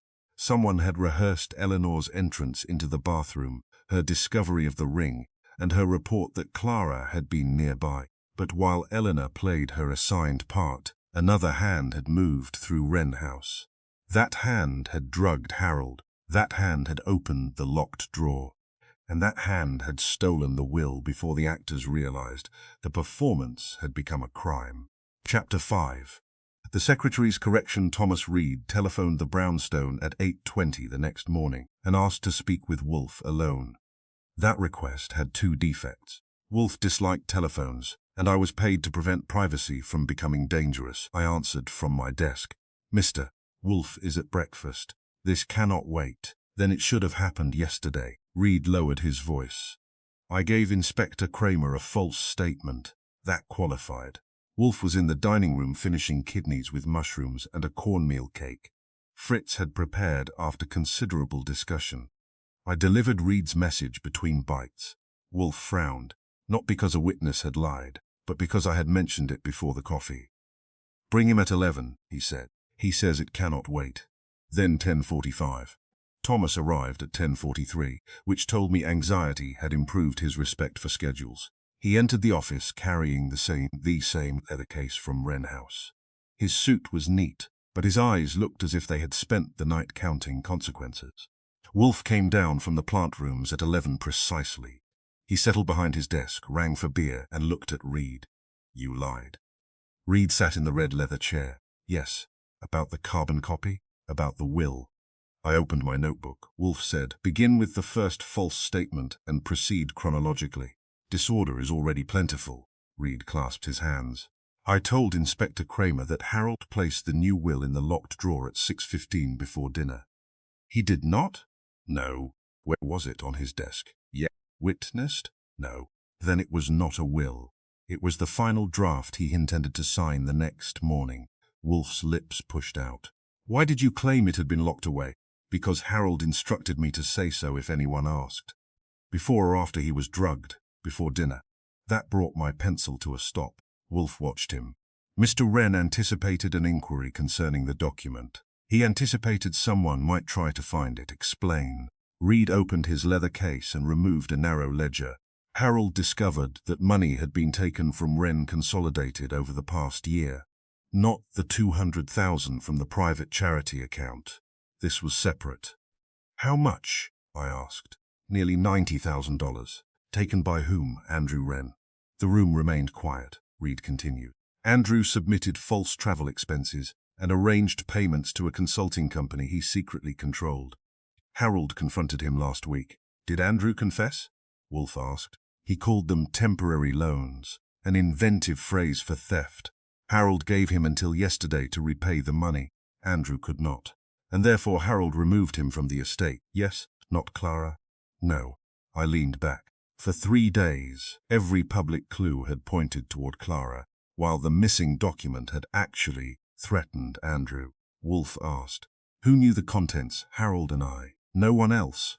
Andrew knew Harold had discovered the money, but he did not know whether the will had been changed. Why announce at dinner that one person would be removed? Harold wanted Andrew to confess before the document was signed, yet he refused to name him. He believed fear would work better than accusation. Wolfe made a face. Mr. Wren's appetite for manipulation exceeds his understanding of people. Reed looked down. Yes. Why engage Miss Price to plant the ring? Reed's head came up. I know nothing about that. You knew Harold intended to provoke reactions. He told me only that dinner would settle the matter. Did he ask you to leave the unsigned draft on the desk? Yes. In plain sight, inside a black folder. but the folder was not locked away. Harold said a locked drawer would make the family curious. A document left beneath ordinary papers might be ignored, and afterward, at 6:30, he told me he had moved it into the drawer. Did you see him do so? No. Then your earlier statement that you witnessed it was entirely invented. Yes, why? Reed's face tightened. Because if the document had been left unsecured, Kramer would have treated every person in the house as having access. Harold wanted the investigation focused on Clara. I did not know. You suspected. Reed hesitated. I knew Clara had asked for money. After the ring was found, I understood what Harold was doing. Did you approve? No. Did you object? I was his secretary. That is employment, not paralysis. Reed flushed. I asked, was there really a carbon copy in your office? Yeah. It's no. He disliked copies of unsigned legal papers, but I kept one for accuracy, and it vanished. Yes. Who knew you kept carbon copies? Margaret, Clara, Andrew, Benton. Anyone who had worked with me. Wolfe poured beer. Did the missing copy identify Andrew as the removed beneficiary? Yes. Then whoever stole both documents knew the new will endangered him. Or her, Reed said. Wolfe looked at him. You are attempting fairness. After concealing the central fact. Reed lowered his eyes. The office doorbell rang. Fritz admitted Kramer, who came in carrying irritation and a folded laboratory report. He saw Reed. What is he doing here? Correcting your investigation, I said. Kramer took the chair near my desk. What correction? Reed gave him the confession again, shorter this time. Kramer's face reddened when he heard that the will removed Andrew and that Reed had lied about seeing Harold lock it away. You signed a statement. I know. You obstructed a police inquiry. Yes. You may be charged. I understand. Threats may wait. What is in your hand? Kramer unfolded the report. The water contained chloral hydrate and a sleep medicine prescribed to Margaret Wren. Was the medicine missing? I asked. 6 tablets from a bottle in her bedroom. That appears convenient, Wolfe said. Kramer grunted. We also found something on the handle of the locked desk drawer. He put the laboratory report on my desk. A greasy residue, scented hand cream. Whose? Wolfe asked. Margaret's brand, rose and almond. A jar was found beside her dressing table. Reed stared at him. Kramer continued. The residue was on the underside of the drawer handle, where someone's fingers would press while opening it. So Margaret took the will, I said. Kramer looked at Wolfe. That is one possibility. You sound ill, I told him. You have begun allowing alternatives. He ignored me. Margaret denies entering the study after 11. Says she spoke with Harold near the fireplace and never touched the desk. Wolfe asked, how distinctive is the cream? The chemist says the oils and perfume match the jar in her room. Can he prove the residue came from that jar? No. Can he say when it reached the handle? No. Then he has identified a product, not a hand. Kramer said Margaret uses it constantly. Does she? Kramer frowned. I reached for the telephone and called Wren House. Ruth Allen answered. I asked 3 questions and hung up. Margaret applies the cream before bed and after breakfast, I reported. She never carries the jar. Ruth says the perfume is strong enough that Margaret avoids using it before dinner. Wolfe nodded. So if Margaret entered the study before midnight, she might have had cream on her hands. Yes, Kramer said, which supports the evidence. Or the person who planted it knew her habits. Reed looked toward Wolfe. You think the cream was placed deliberately? I suspect it, Kramer snorted. Naturally, whenever evidence points towards someone, you accuse the evidence, only when it points with theatrical enthusiasm. Wolfe turned to Reed. Who had access to Margaret's bedroom during dinner? Ruth. Benton, Clara, perhaps Andrew. Eleanor. Thomas too, I said. Clara saw him near Margaret's door. Reed stiffened. I told you why I was upstairs. You said you went to the secretary's room for a folder. I did. Did you enter Margaret's bedroom? No. Did you touch her hand cream? No. Kramer leaned toward him.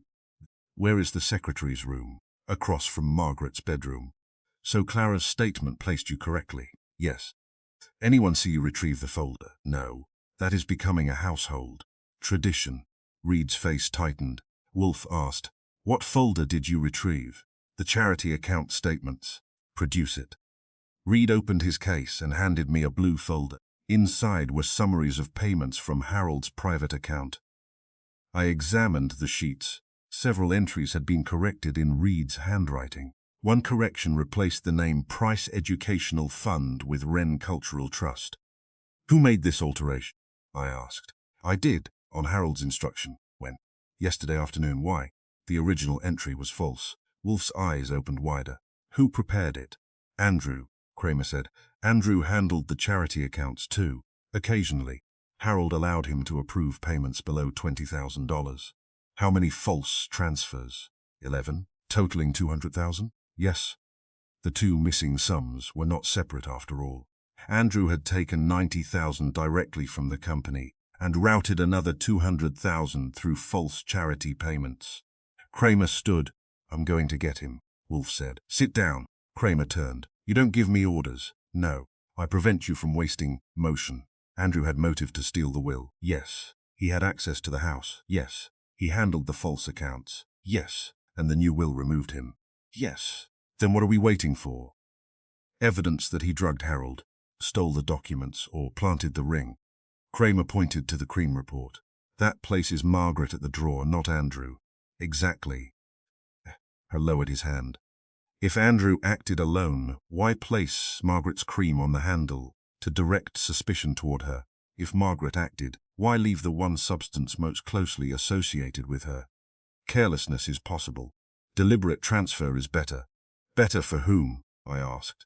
For Andrew, if he knew the cream would be identified. For Clara, if she wanted suspicion shifted from herself. For Reed, if he wished to conceal his own access.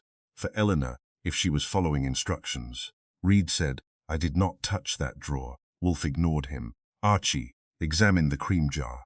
We returned to Wren House with Kramer and Reed. Wolfe stayed at the brownstone, having endured enough stares for one case. Margaret received us in her bedroom. She was dressed in black and looked less polished than at dinner. The diamond ring remained in police custody, and her bare hand seemed to trouble her. Kramer explained the laboratory result. Margaret stared at the drawer handle report.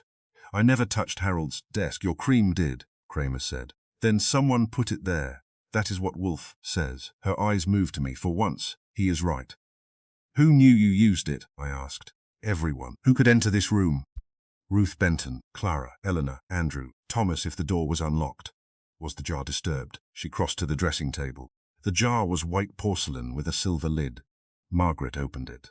A crescent-shaped groove marked the cream near the edge. She frowned. I used 2 fingers. That mark was made with one. Kramer came closer. You can tell? I smoothed the surface after using it. That sounds tidy, I said. It is my room, Ruth confirmed it. Margaret disliked visible marks in the cream and always leveled the top with a small ivory spatula stored beside the jar.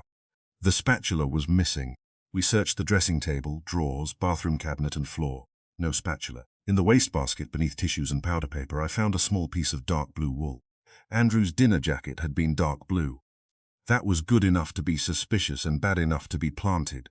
Kramer looked at it. You see, I said.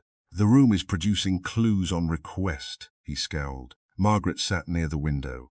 Andrew came here before dinner. Kramer turned.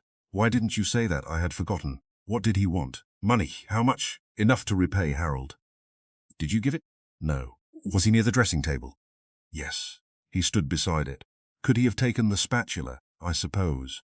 Did he know Harold was removing him from the will? No. Harold had not announced it. But he knew he was in danger. Yes, I asked. Did Eleanor enter this room that evening? Margaret looked at me. After dinner. Before she found the ring. That altered the map. Why? She asked whether I was all right. How long? A minute. Did she approach the dressing table? She stood near it. Could she have taken cream? Yes, Kramer said. Then Eleanor may have planted the residue. On whose instructions? I asked. Margaret looked away. You know more than you have said, I told her. No, Harold arranged the ring discovery with Eleanor. Her head turned sharply. That was confirmation. Kramer stared at her. What arrangement? Margaret pressed her lips together. I said, Harold wanted to test Andrew. He needed a scandal that would make the family reveal itself. Eleanor agreed to find the ring and connect Clara to the bathroom. Margaret whispered, it was not supposed to go this far. Kramer stepped closer. Start talking. Margaret closed her eyes. Harold gave Eleanor the ring before dinner. He told her to place it in the bathroom after I pretended to lose it. So you participated, I said. Yes. You lied about the ring being stolen. Yes. Why accuse Clara? Harold said no one would be harmed. He wanted Andrew to believe Clara was the person being removed from the will. He thought Andrew would relax and expose what he had done. Instead, someone had drugged Harold and stolen the document that removed Andrew. Wolfe had been right. Eleanor had acted in one deception and become part of another. Did Andrew know the ring performance was false? Kramer asked. No. Did Thomas? No. Clara? No. Who knew? Harold, Eleanor, and me. I looked at the cream jar. Eleanor had entered Margaret's bedroom after dinner. She could have taken the spatula, then transferred cream to the study drawer. But if she was acting under Harold's original instructions, why sabotage him, unless someone else had instructed her a second time? We returned to the brownstone at 4:30 and gave Wolfe the full report. He listened with his eyes closed. When I finished, he said, "The secretary's correction has corrected more than one lie." Andrew was removed from the will, I said. Yes, he stole both sets of money. Apparently, Eleanor and Margaret staged the ring discovery for Harold. Yes, the cream was taken with Margaret's missing spatula, yes, and Eleanor had. Opportunities, Kramer said. Then Eleanor helped Andrew. Wolfe opened his eyes. Why money? She receives nothing. Andrew could pay her with what he stole because he lacked money. Kramer swore softly. Wolfe looked at Reed. Mr. Reed, when did Andrew learn that the unsigned draft lay on Harold's desk? Reed stared. I never told him. That was not my question. Reed's face changed. At 5:30, Andrew entered the study while I was typing. Did he see the document? He may have. Did he read it? I left the room to answer a telephone call. For how long? 2 minutes. And when you returned, he was standing beside the desk. Kramer said, You omitted that too. Reed lowered his head. Yes. Wolfe's voice became cold. You have corrected your statement in installments because each truth threatens you less after another person supplies it. Reed said nothing. Wolfe leaned back. Andrew knew he was removed. He knew Harold intended to make the announcement at dinner. He knew the document existed unsigned. He also knew Clara's financial trouble offered a convenient substitute. So, Andrew planned the theft, I said. Likely. And planted Margaret's cream. Likely.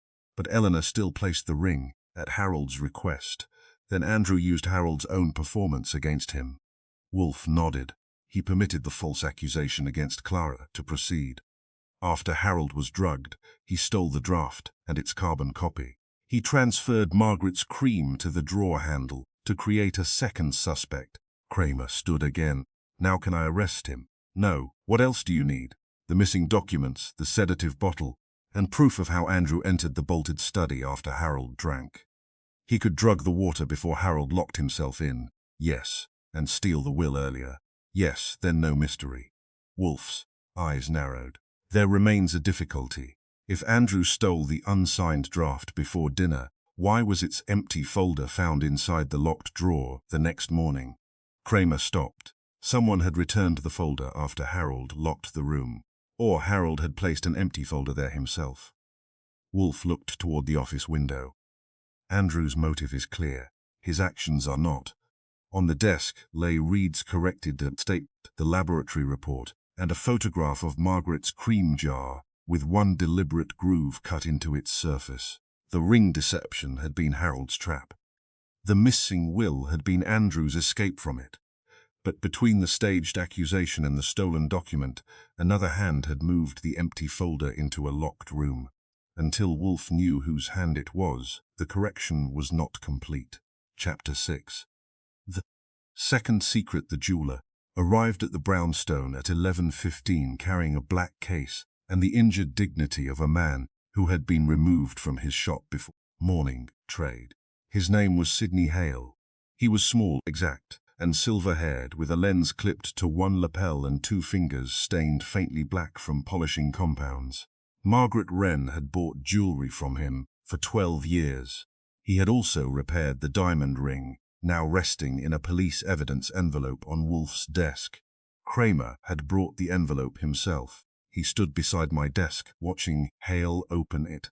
Do not damage anything, Kramer said. Hale looked offended. Inspector, I have handled stones worth more than your building. Kramer glanced at Wolfe. Why does everybody in this room talk like that? Selection, I said.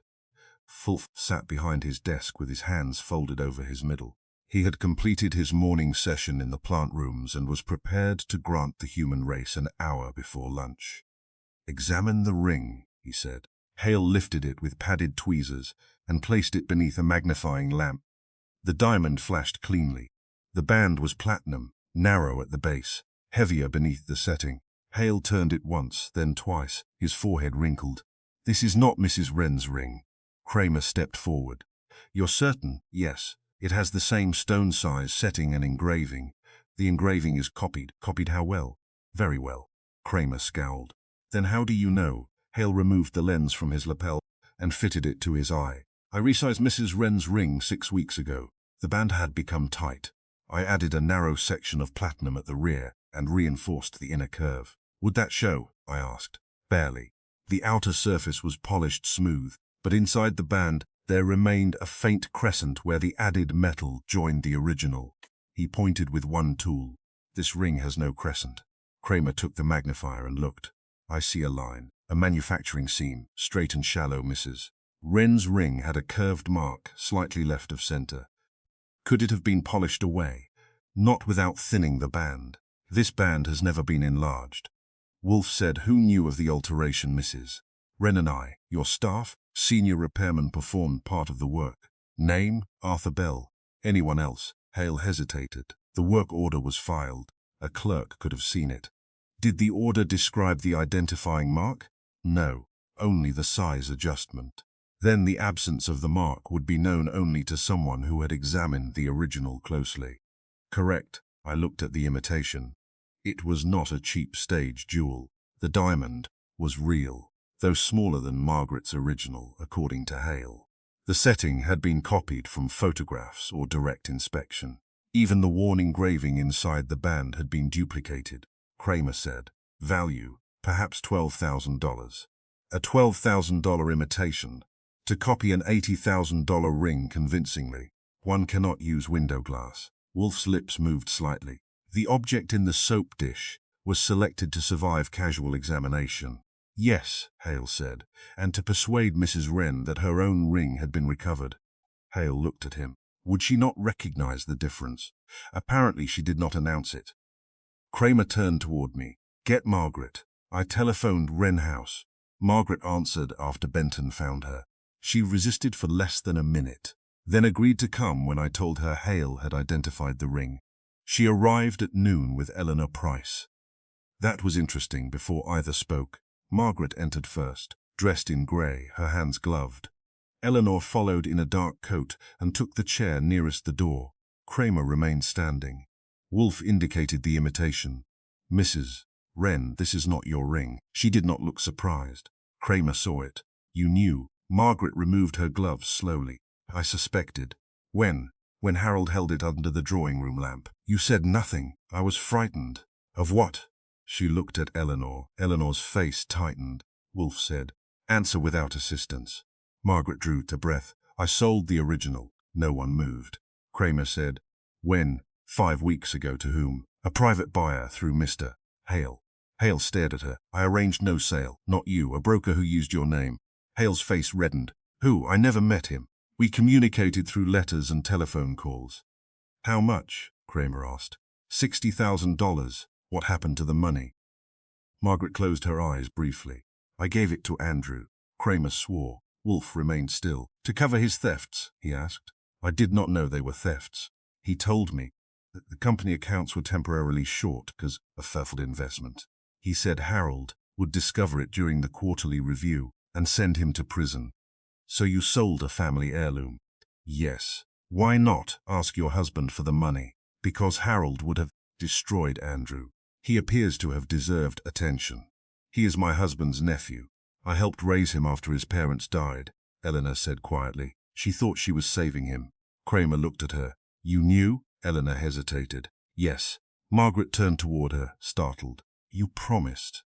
How much did you know? Kramer asked. All of it. Did you arrange the buyer? No. Did you see the original ring after the sale? No, Wolfe said. Mrs.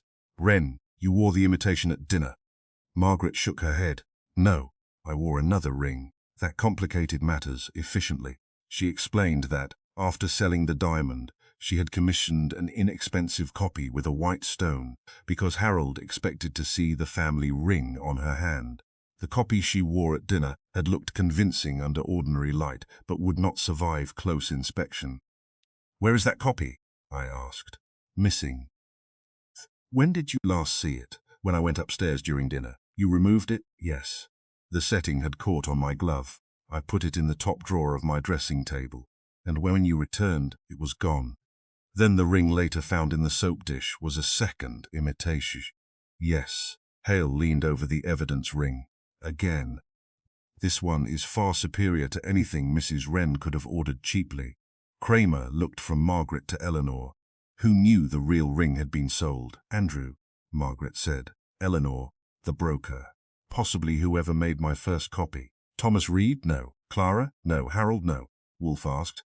Did Andrew see the first imitation? Yes. Handle it, once. Could he have commissioned this better copy? Margaret's face hardened. I do not know, Kramer said. He had motive. He knew the original was gone. He knew you would be afraid to challenge a substitute. Eleanor spoke. That does not mean he made it. Then who did? She looked away. Wolfe regarded her. You participated in Harold's stage discovery. Yes. At his request? Yes. What ring did Harold give you to plant? Eleanor's hands tightened in her lap. The one now on the desk. Margaret turned. You knew it was not mine. I knew it was a copy, Harold said. He had ordered it because he did not want to risk the real ring during his test. The room became quiet. Kramer said. Harold possessed the superior imitation before dinner. Yes. Where did he get it? He did not tell me. Did he know the real ring was sold? I thought not. Wolfe's eyes narrowed. He did. Margaret stared at him. No. He could not have ordered an exact imitation without reason. Nor would he need an imitation for a staged loss unless he already suspected the original was unavailable. He might have wanted to protect it. Then he would have asked you for it. Margaret's face went pale. Wolfe continued. Harold knew you had sold the ring. He commissioned the replacement and gave it to Miss Price to plant. Why? To force you into silence during his test. Margaret shook her head. That makes no sense. It does if the ring performance had two purposes. Publicly, it created suspicion around Clara. Privately, it informed you that Harold knew your secret. I saw it then. The copy in the soap dish was not merely a prop. Its perfection was a message only Margaret could understand. She knew the original had been sold. When Harold held up a convincing replacement, she understood that someone else knew too. Wolfe said, You did not object when the false ring was found, because objecting would require you to explain the sale. Margaret's voice was barely audible. Yes, and after Harold was drugged, you continued lying, because exposure of the sale would reveal your payment to Andrew. Yes. Kramer paced once toward the fireplace and back. So Harold knew Andrew had taken company money, knew Margaret covered part of it, and changed his will to remove Andrew. Yes, Wolfe said. Then Harold staged the ring discovery to pressure both of them. Likely. Eleanor looked toward Margaret. He told me only that Clara's reaction would reveal whether she knew about the missing account. Wolfe shook his head. He lied to you too. Eleanor's face tightened. He said no one would be hurt. Manipulators often make that promise because they intend to define hurt afterward. Kramer pointed at the imitation. If Harold ordered it, who supplied the original for copying? Margaret looked at Hale. Hale said, Not my shop. Wolfe asked him, Could a jeweler produce this from photographs? The setting, perhaps, not the engraving wear or exact proportions. Someone must have measured the original or taken a mold. When was the resizing done? 6 weeks ago. The sale occurred 5 weeks ago. Yes. Then during the week between alteration and sale, the original was available. Margaret's expression changed.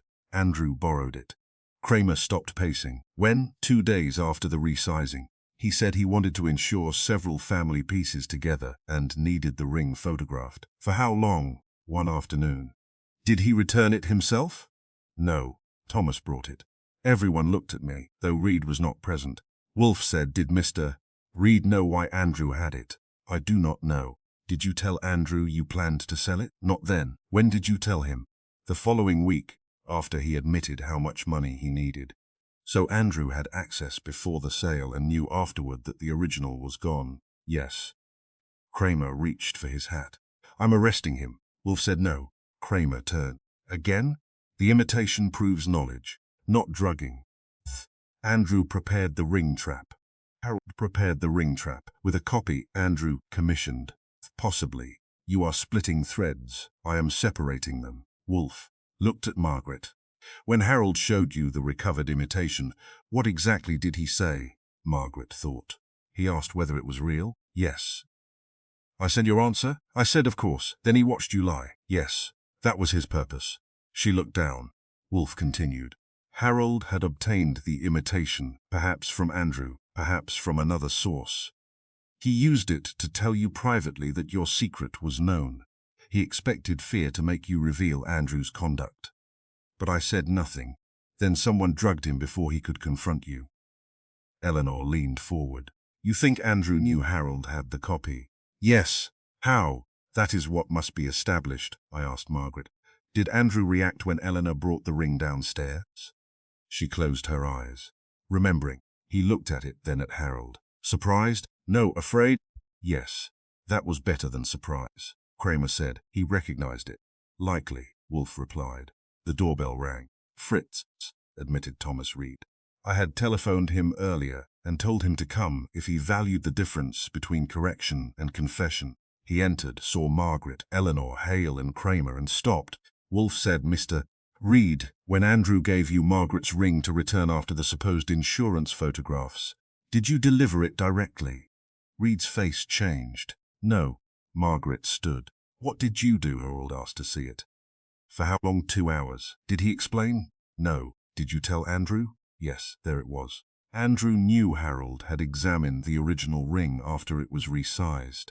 Harold therefore knew the crescent mark, the exact engraving, and every measurement needed for the superior imitation. Wolfe said. Harold commissioned the copy after examining the original. Andrew knew he had done so, or suspected it. Kramer frowned.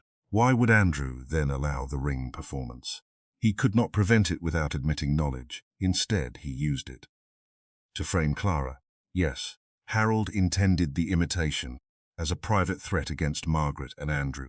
Andrew permitted Eleanor's staged discovery to direct suspicion toward Clara, then stole the new will after drugging Harold. Margaret said, but Eleanor, said Harold told her to connect Clara to the bathroom. Wolfe looked at Eleanor. Did he? Eleanor's lips parted. Then she looked at the floor. No. Margaret stared. Eleanor continued. Harold told me only to find the ring and act surprised. Andrew told me Clara had gone upstairs and said I should mention it. Kramer said, when? In the hall before I searched. Why obey him? I thought he knew Harold's plan. Wolfe's voice was dry. You were performing in a play without knowing which man had written the next line. Eleanor closed her eyes. Andrew had not created the imitation. Harold had. Andrew had not invented the staged discovery. Harold had. But Andrew had inserted Clara into the performance, using Eleanor to make the false theft appear real. Then, while everyone watched the ring, he had moved toward the unsigned will. Kramer said, that is enough. Not yet. What is missing now? The original ring. Margaret looked up. I sold it. To a broker whose identity you do not know. Yes, if Andrew arranged the broker, he may still possess it. Why keep it? Because it is worth $80,000, and because its resizing mark proves the ring in the soap dish was false. Kramer's expression shifted. The original is evidence. Yes. Where would he hide it? Wolfe looked at Thomas Reed. Mr. Reed, Andrew controlled a consulting company used to steal funds. Name it. Crescent Holdings. The room went still. A crescent inside the ring. Crescent Holdings, I said, subtle. No, Wolfe said. Arrogant. Reed added. The company rents a safe deposit box at Midtown National Bank. Kramer was already reaching for the telephone. Wolfe allowed him. Margaret sat down slowly. For weeks, she had believed she had sold the family ring to save Andrew. Now it appeared Andrew may have arranged the sale, taken her money, kept the diamond, and used Harold's imitation to bind her to silence. The jewel in the soap dish had never been the stolen object. It was the threat. The real ring was still missing, and whoever held it possessed the one piece of metal capable of proving who had known every secret from the beginning. Chapter 7. The bargain behind the door. Eleanor Price confessed at 3:17 that afternoon, though she spent the first 10 minutes calling it a correction. She sat in the red leather chair in Wolfe's office, with her gloves folded in her lap. Kramer occupied the chair near my desk. Thomas Reed stood by the bookshelf, and Margaret Wren sat beside the fireplace, looking at Eleanor as if 30 years of friendship had become an unsigned note. Wolfe regarded Eleanor over a glass of beer. "You have lied repeatedly," he said. "Do not diminish the habit by renaming it." Eleanor's face tightened. "Was trying to protect Harold." "You were protecting yourself, that too." "Then begin." She looked at Margaret. "I am sorry." Margaret's voice was cold. For which part?" Eleanor lowered her eyes. "Andrew gave me the ring." Kramer leaned forward. "The imitation found in the soap dish." Yes, that contradicted the story she had told us earlier, and Wolfe did not permit contradictions to pass without paying rent. "You stated Harold gave it to you," he said. "I lied." "Why?" "Because I believed Harold had arranged the trick." "You believed, or Andrew told you?" "Andrew told me." The room became still. Eleanor continued. "He came to me in the hall shortly before dinner. He said Harold wanted to test the family. He showed me the ring and said Margaret would pretend to lose it. I was to wait until Clara had gone upstairs, place the ring in the bathroom, then return downstairs and offer to search." Margaret stared at her. "You knew I had sold the original?" "Yes, and still helped him." Ellen's tightened around her gloves. "I thought the imitation was part of Harold's plan. Andrew knew about the debts, the sale, and Clara's request for money. He knew details only Harold or Margaret should have known." "Or details you had told him," Wolfe said. Eleanor looked up. "I had told him some things." "How much?" "That Clara needed money, that Margaret had sold the ring, that Harold was suspicious of Andrew's company accounts." Kramer grunted. "You supplied the gun and believed him when he said it was unloaded." Eleanor flinched. Wolfe said, "Why did you agree?" She hesitated long enough to make the answer unattractive before it arrived. "Andrew owed me money." "How much?" I asked. $30,000. Margaret's surprise looked genuine. "Why?" "My brother's business failed 6 years ago. I borrowed against my house to help him. Andrew persuaded me to invest what remained in one of his companies. He promised a safe return." "Which company?" Wolfe asked. "Crescent Holdings." Kramer looked at me. The same company had rented the safe deposit box where we expected to find Margaret's original ring. Eleanor continued. "The investment disappeared. Andrew admitted he had used the money temporarily. He promised to repay it if I helped him with Harold's family test." "Did he say why Clara had to be implicated?" Wolfe asked. "He said Harold wanted to see whether she would confess to entering Margaret's room." "That explanation satisfied you?" "No. The promise of repayment did. At least she had reached honesty." Margaret rose and went to the window. "You helped accuse Clara of theft for $30,000. I never thought the police would be called. You knew Harold had hired Wolfe." "I thought it was theater." Wolfe's lips tightened. "Theater is deception with an agreed audience." Clara had not agreed. Eleanor nodded. "I know." Kramer asked. "Describe the timing exactly." "Margaret went upstairs during dinner. Later, when we were in the drawing room, Andrew told me Clara had just gone to her bedroom. He handed me the ring behind the drawing room door. I waited until Clara returned by the rear stairs." "You saw her return?" I asked. "No, Andrew said she had. So you never actually saw Clara near the bathroom?" Eleanor closed her eyes. "No, yet you told Kramer you had." "Yes." "I went upstairs with the ring in my pocket. I placed it on the green soap, diamond upward, came down and waited." "How long?" "Less than 2 minutes. Then Margaret mentioned the missing ring," Wolfe said. "Yes, and you volunteered to search." "Yes, you therefore knew precisely where it was." "Yes," Kramer asked. "Did Andrew give you the drug?" "No." "Did he discuss Harold's water?" "No." "The will?" "He said Harold meant to remove Clara." "I did not know that was false." Thomas Reed spoke from near the shelves. "He knew Andrew was being removed." Eleanor looked at him. "Then everything he told me was a lie." "Not everything," Wolfe said. "He did owe you money." She bowed her head. Kramer rose. "I have enough to take Andrew." No, said Nulf. Kramer turned. She just admitted he planned the false theft. That proved fraud and conspiracy. It does not yet prove he drugged Harold or stole the will. He had motive. So did Margaret, Clara, and Mr. Reed until yesterday. Motive is an invitation, not a conviction. Kramer sat again with visible effort. The telephone rang, I answered. It was Saul Panzer. He had spent the morning watching Andrew's movements. Kramer obtained a warrant for the Crescent Holdings bank box. Andrew had left Wren House, driven to a parking garage on Lexington Avenue, and abandoned his car there before taking a taxi downtown.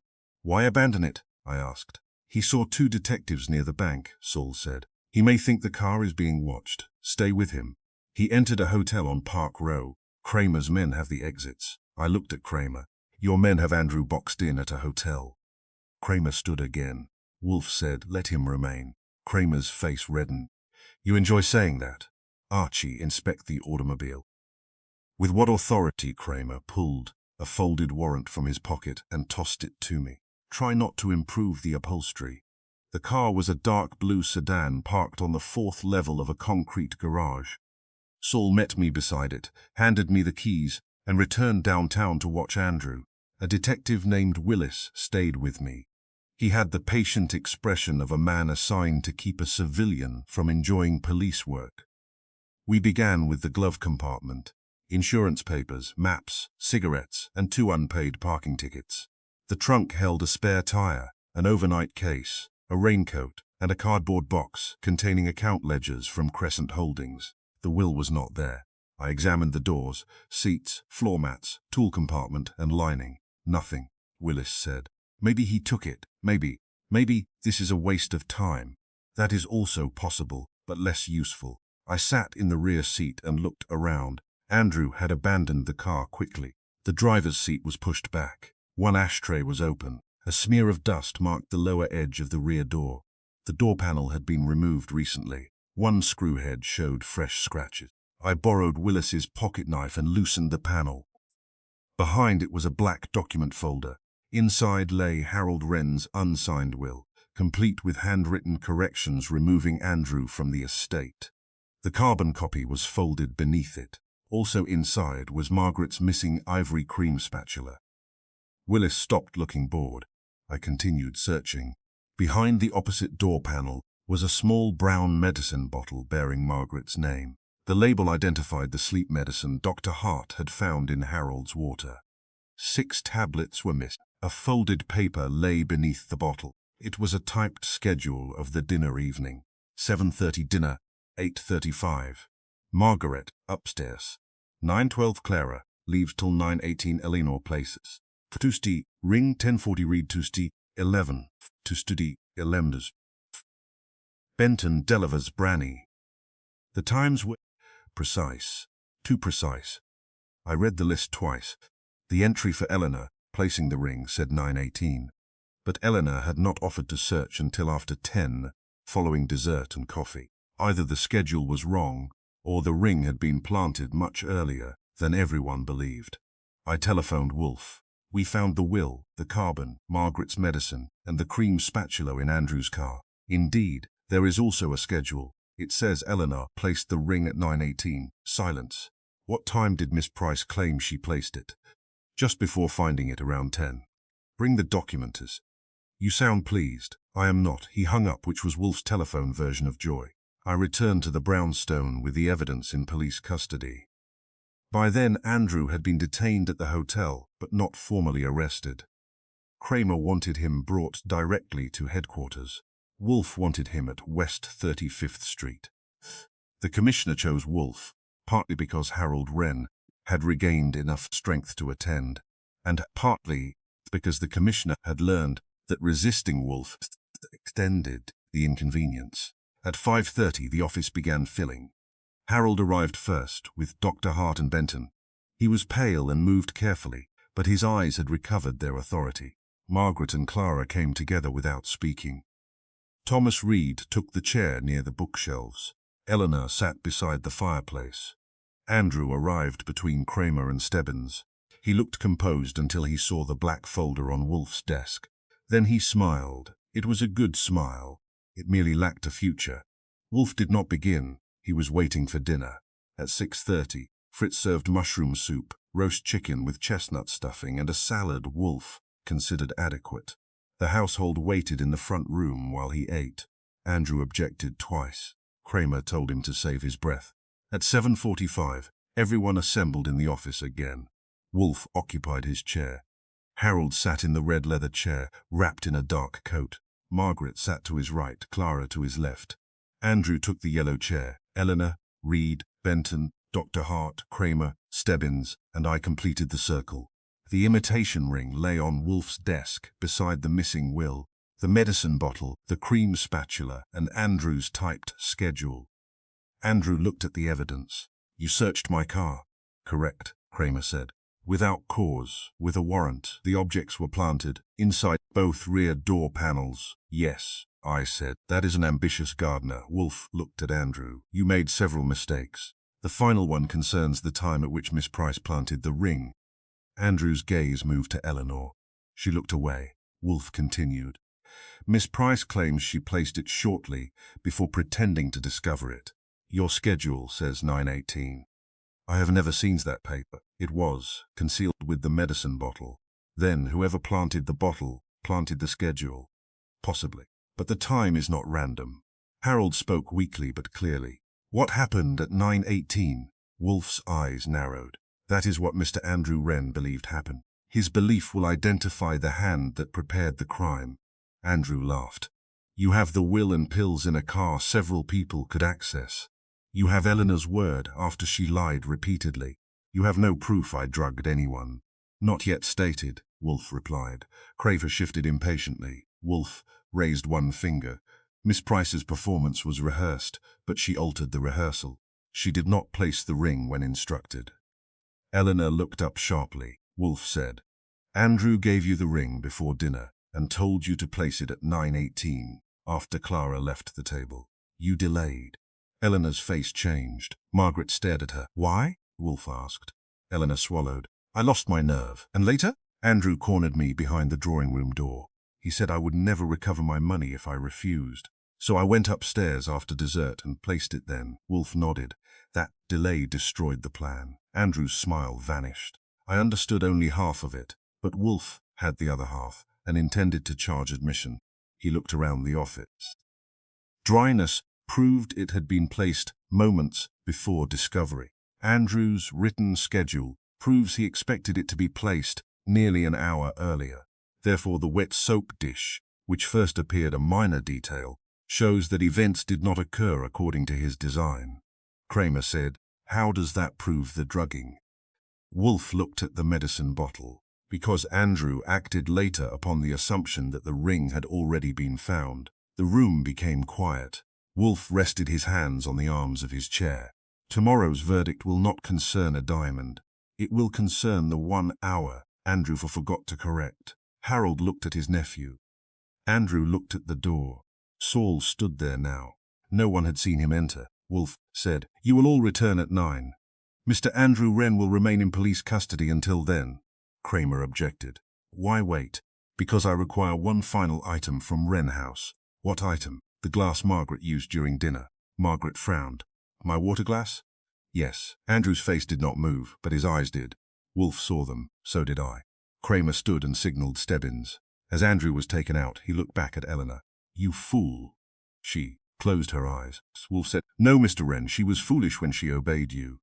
Her hesitation was the first sensible act of the evening. The door closed behind him. On Wolfe's desk, the ring, the missing will, and the bottle formed a neat row. Andrew's plan had depended on everyone moving at the appointed time. Margaret would lose the ring. Clara would go upstairs. Eleanor would plant the imitation. Harold would see the accusation. Then the will would vanish. But Eleanor had delayed 1 hour. Andrew had adjusted the crime afterward. Yet he had forgotten to adjust the schedule hidden in his car. Wolfe had found his final mistake. It was not in the jewel. It was in the minute when the jewel had failed to appear. Chapter 8. The ring that pointed the wrong way. At 9 the next evening, Wolfe's office contained 12 people, 5 lies, 3 pieces of stolen property, and 1 chair too few. Andrew Wren had the yellow chair. Inspector Kramer stood beside him, which was more persuasive than handcuffs and less comfortable. Harold occupied the red leather chair with a blanket across his knees. Dr. Hart sat nearby, prepared to object if the proceedings became medically inconvenient. Margaret and Clara were together near the fireplace, though not close enough to suggest peace. Eleanor Price sat by the bookshelves with her hands folded. Thomas Reed Benton, Stebbins, and Saul completed the company. I was at my desk with a notebook. Wolfe was behind his, and Fritz had closed the office door. On Wolfe's blotter lay the imitation ring, Harold's missing will, the carbon copy, Margaret's medicine bottle, the ivory cream spatula, Andrew's written schedule, and 2 drinking glasses in evidence bags. Andrew looked at them. You have arranged an attractive display. Wolfe regarded him. It is largely your work. You keep saying that. I shall now demonstrate it. Kramer shifted his weight. Make it good. Wolfe's brows lifted. Mr. Kramer, your standards are rarely relevant, but the request is reasonable. He turned toward Harold. You invited me to Wren House because you suspected theft within your family and wished to provoke the guilty person. Harold nodded. I had discovered money missing from the company, taken by Andrew. Yes, Andrew said, that has not been proved. Thomas Reed spoke from the wall. The false invoices carry your authorization. My signature was copied. Wolfe ignored the interruption. You also knew Margaret had sold the family ring to cover part of Andrew's losses. Margaret looked down. Harold's face remained hard. I suspected it. You knew enough to obtain a precise imitation. Used the ring to serve as a private warning to Margaret and a public disturbance for the family. Harold said nothing. Eleanor looked at him. You told me it was only a test. It was.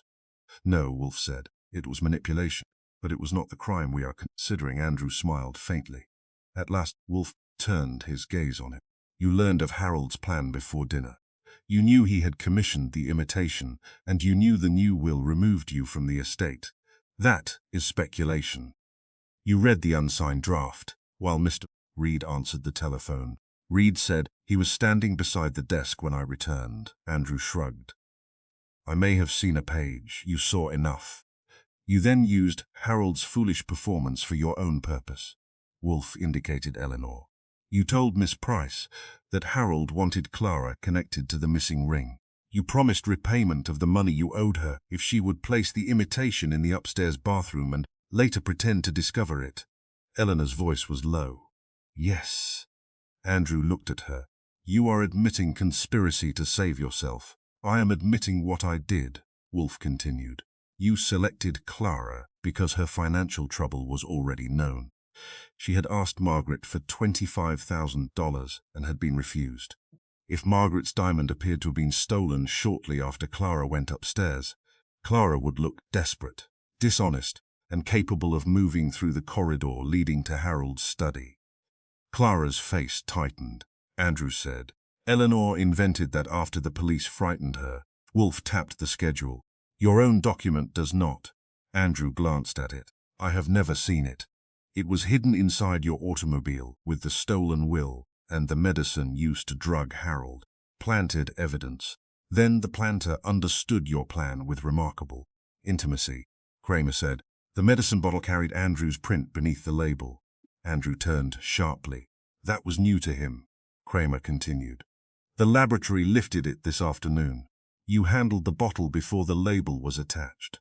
Margaret stared at Andrew. You took it from my room. No, Wolfe said. You entered Margaret's bedroom before dinner. You removed 6 tablets, took the ivory spatula, and obtained the cheaper imitation she had been wearing to conceal the sale of the original. Andrew laughed. Why would I need 2 imitation rings? To prevent Margaret from exposing yours. The room went still. Wolfe pointed toward the evidence ring. Margaret's inexpensive copy disappeared from her dressing table drawer. The superior imitation supplied by Harold was later placed in the soap dish. If Margaret compared the 2 closely, she might reveal that neither was the original. By removing her copy, you left her frightened and uncertain. Margaret said, I thought Harold had discovered everything. He had, Wolfe replied. But Andrew needed your fear directed toward him. You could not challenge the recovered ring without admitting you had sold the real one and given Andrew the money. Andrew's jaw tightened. Wolfe went on. You expected Eleanor to plant the ring at 9:18 after Clara went upstairs during dinner, but she lost her nerve. Eleanor nodded. I kept it in my pocket. You placed it much later, shortly before pretending to find it. Yes, that delay damaged Andrew's design. Kramer frowned. Because the ring stayed dry. Precisely. Wolfe picked up the photograph of the bathroom soap dish. The decorative green soap was wet. The dish contained water, yet the ring was dry, including the spaces beneath the setting. Therefore, it had not rested there since 9:18.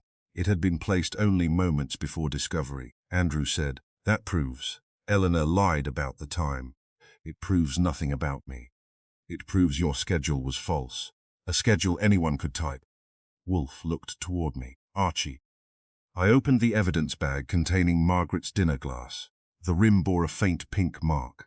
The second glass had no such stain. Wolfe said Andrew's final error did not concern Harold's water.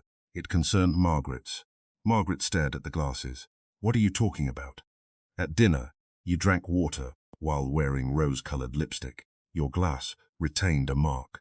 Andrew's schedule states that you went upstairs at 8:35 and Eleanor planted the ring at 9:18. Yes, Andrew said. We have discussed this. But Margaret did not go upstairs at 8:35. Benton spoke. Dessert had not yet been served then. Wolfe nodded. The dining room service record shows the lamb was cleared at 8:42. Margaret left the table at 8:48. The schedule places her departure 13 minutes too early. Andrew said nothing. Wolfe continued. That false time mattered because you used Margaret's water glass to prepare Harold's drug. Margaret looked at him. Andrew's eyes narrowed. Wolfe said, You dissolved the tablets in Margaret's glass before dinner ended, expecting her to leave it when she went upstairs. You intended to retrieve the glass, carry it to Harold's study, and pour the drugged water into his clean study glass. Dr. Hart leaned forward. The dose would remain effective. Yes, Kramer asked. How do you know it was Margaret's glass? The laboratory found traces of the sedative in the dried water beneath the base. Though the glass had been washed after dinner, the lipstick mark identified its user. Margaret's hand went to her mouth. I could have drunk it. You did not, Wolfe said. Andrew watched you leave before taking another sip. He had timed the service and your habits. Andrew said, That is absurd. No. It is why your schedule was necessary. You recorded the expected movements because your plan depended upon them. Margaret would leave at 8:35. Clara would go upstairs. Eleanor would plant the ring. Later you would carry the prepared dose to Harold. But Eleanor delayed, I said. Wolfe nodded. She delayed the ring. But Andrew did not know immediately. He believed the accusation had already been created. He went to Harold's study at 11:20. Carrying the sedative solution in a small flask filled from Margaret's glass. Kramer said, The flask. Recovered from the drain beneath Andrew's garage space this morning. It bears traces of the same drug and rose-colored cosmetic. Andrew's composure slipped. Only slightly, but enough. Wolfe pressed on. You entered the study under the pretense of requesting money. Harold refused. While he stood near the fireplace, you poured the drugged water into the glass on his desk. After you left, he drank, bolted the door, and became unconscious. Harold's hand closed over the blanket. You could have killed me. I did not drug you, Andrew said. You calculated the dose, Wolfe replied. You required Harold silent, not dead. His death before signing the new will might preserve the old will, under which you still inherited. But murder would invite an inquiry too large to control. Unconsciousness gave you time to steal both copies and reshape the accusation. Kramer said, How did he steal the will from a locked room? He did not. Andrew looked at Wolfe. The documents were removed before Harold locked himself inside. Mr. Reed left the unsigned draft on the desk before dinner. Andrew took it when he read it. Later he entered Reed's office and took the carbon copy. Kramer pointed at the empty black folder found in Harold's locked drawer. Then how did that get there? Harold placed it there. Harold frowned. Wolfe faced him. You discovered the draft missing shortly before dinner. Harold hesitated. Yes. The admission surprised everyone except Wolfe. I thought Reed had moved it. You placed the empty folder in the drawer, concealed the disappearance, and continued with your dinner trap. hoping the thief would expose himself. Harold said nothing. Wolfe's voice hardened. Your silence made the crime appear more intricate than it was. Kramer looked disgusted. This family lies professionally. They are amateurs, Wolfe said.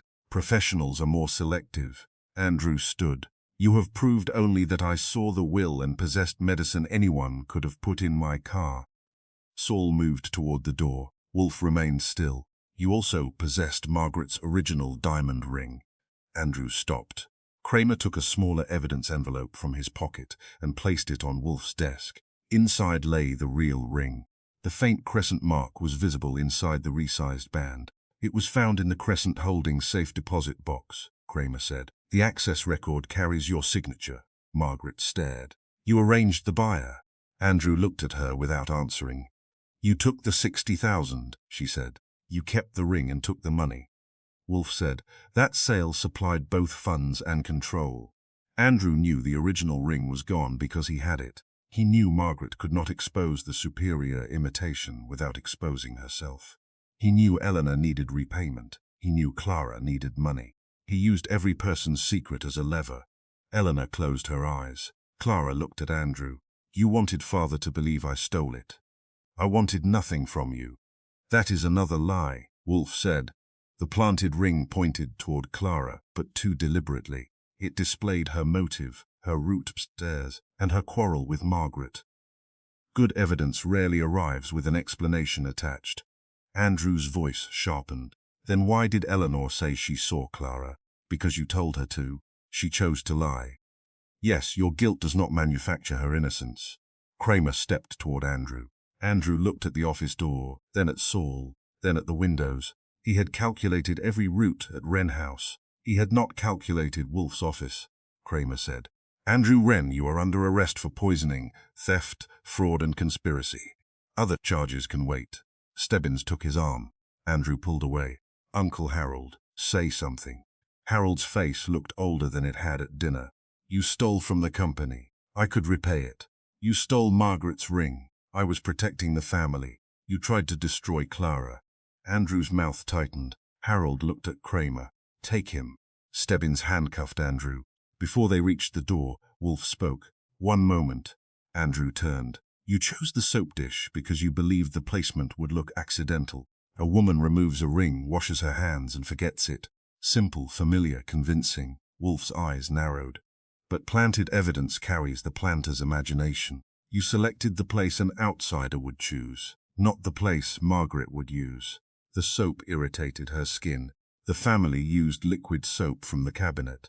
Your scene described how you believed the household behaved, not how it actually behaved. Andrew said nothing. The wet dish and dry ring exposed the late placement. The unused soap exposed the outsider's assumption. Your written schedule exposed the intended time. Every attempt to point at Clara pointed back at you. Kramer took Andrew out. Stebbins followed. For a while, no one spoke. Then, Harold turned toward Clara. I owe you an apology. She looked at him. You owe me more than one. Yes, that is a beginning. He lowered his head. I will restore your name publicly and correct the will. Clara's voice remained cool. Do not change it for me tonight. Harold looked up. Why? Because I am tired of being loved through documents. That one reached him. Margaret asked Kramer before he left whether she would be charged for selling the ring and concealing Andrew's losses. He told her a prosecutor would decide. Eleanor would also give a formal statement and face consequences for the staged accusation. Thomas Reed admitted that his corrections had come too late to excuse his lies. Harold dismissed him, then reconsidered and told him to report the next morning. Even after poisoning, Harold could not make a decision without turning it into leverage. At last the Wren household departed. Fritz entered to collect the glasses and ask whether Wolfe wished supper served. Wolfe did. I closed my notebook. The ring really did point the wrong way. All planted evidence does, Wolfe said. Not always. Always, if examined properly. It reveals the assumptions, knowledge, and anxieties of the person who placed it. Andrew wanted us to see Clara. He showed us himself. I looked at the imitation ring beside the true one. One was perfect enough to deceive a room. The other carried a faint crescent no one had thought important until every lie depended upon it. Wolfe rose. A criminal may choose where evidence points, he said. He cannot choose what it reveals. Then he went to supper, leaving the 2 rings beneath the desk lamp. One had belonged to Margaret, the other had belonged to the plan. Only the false one had told the truth.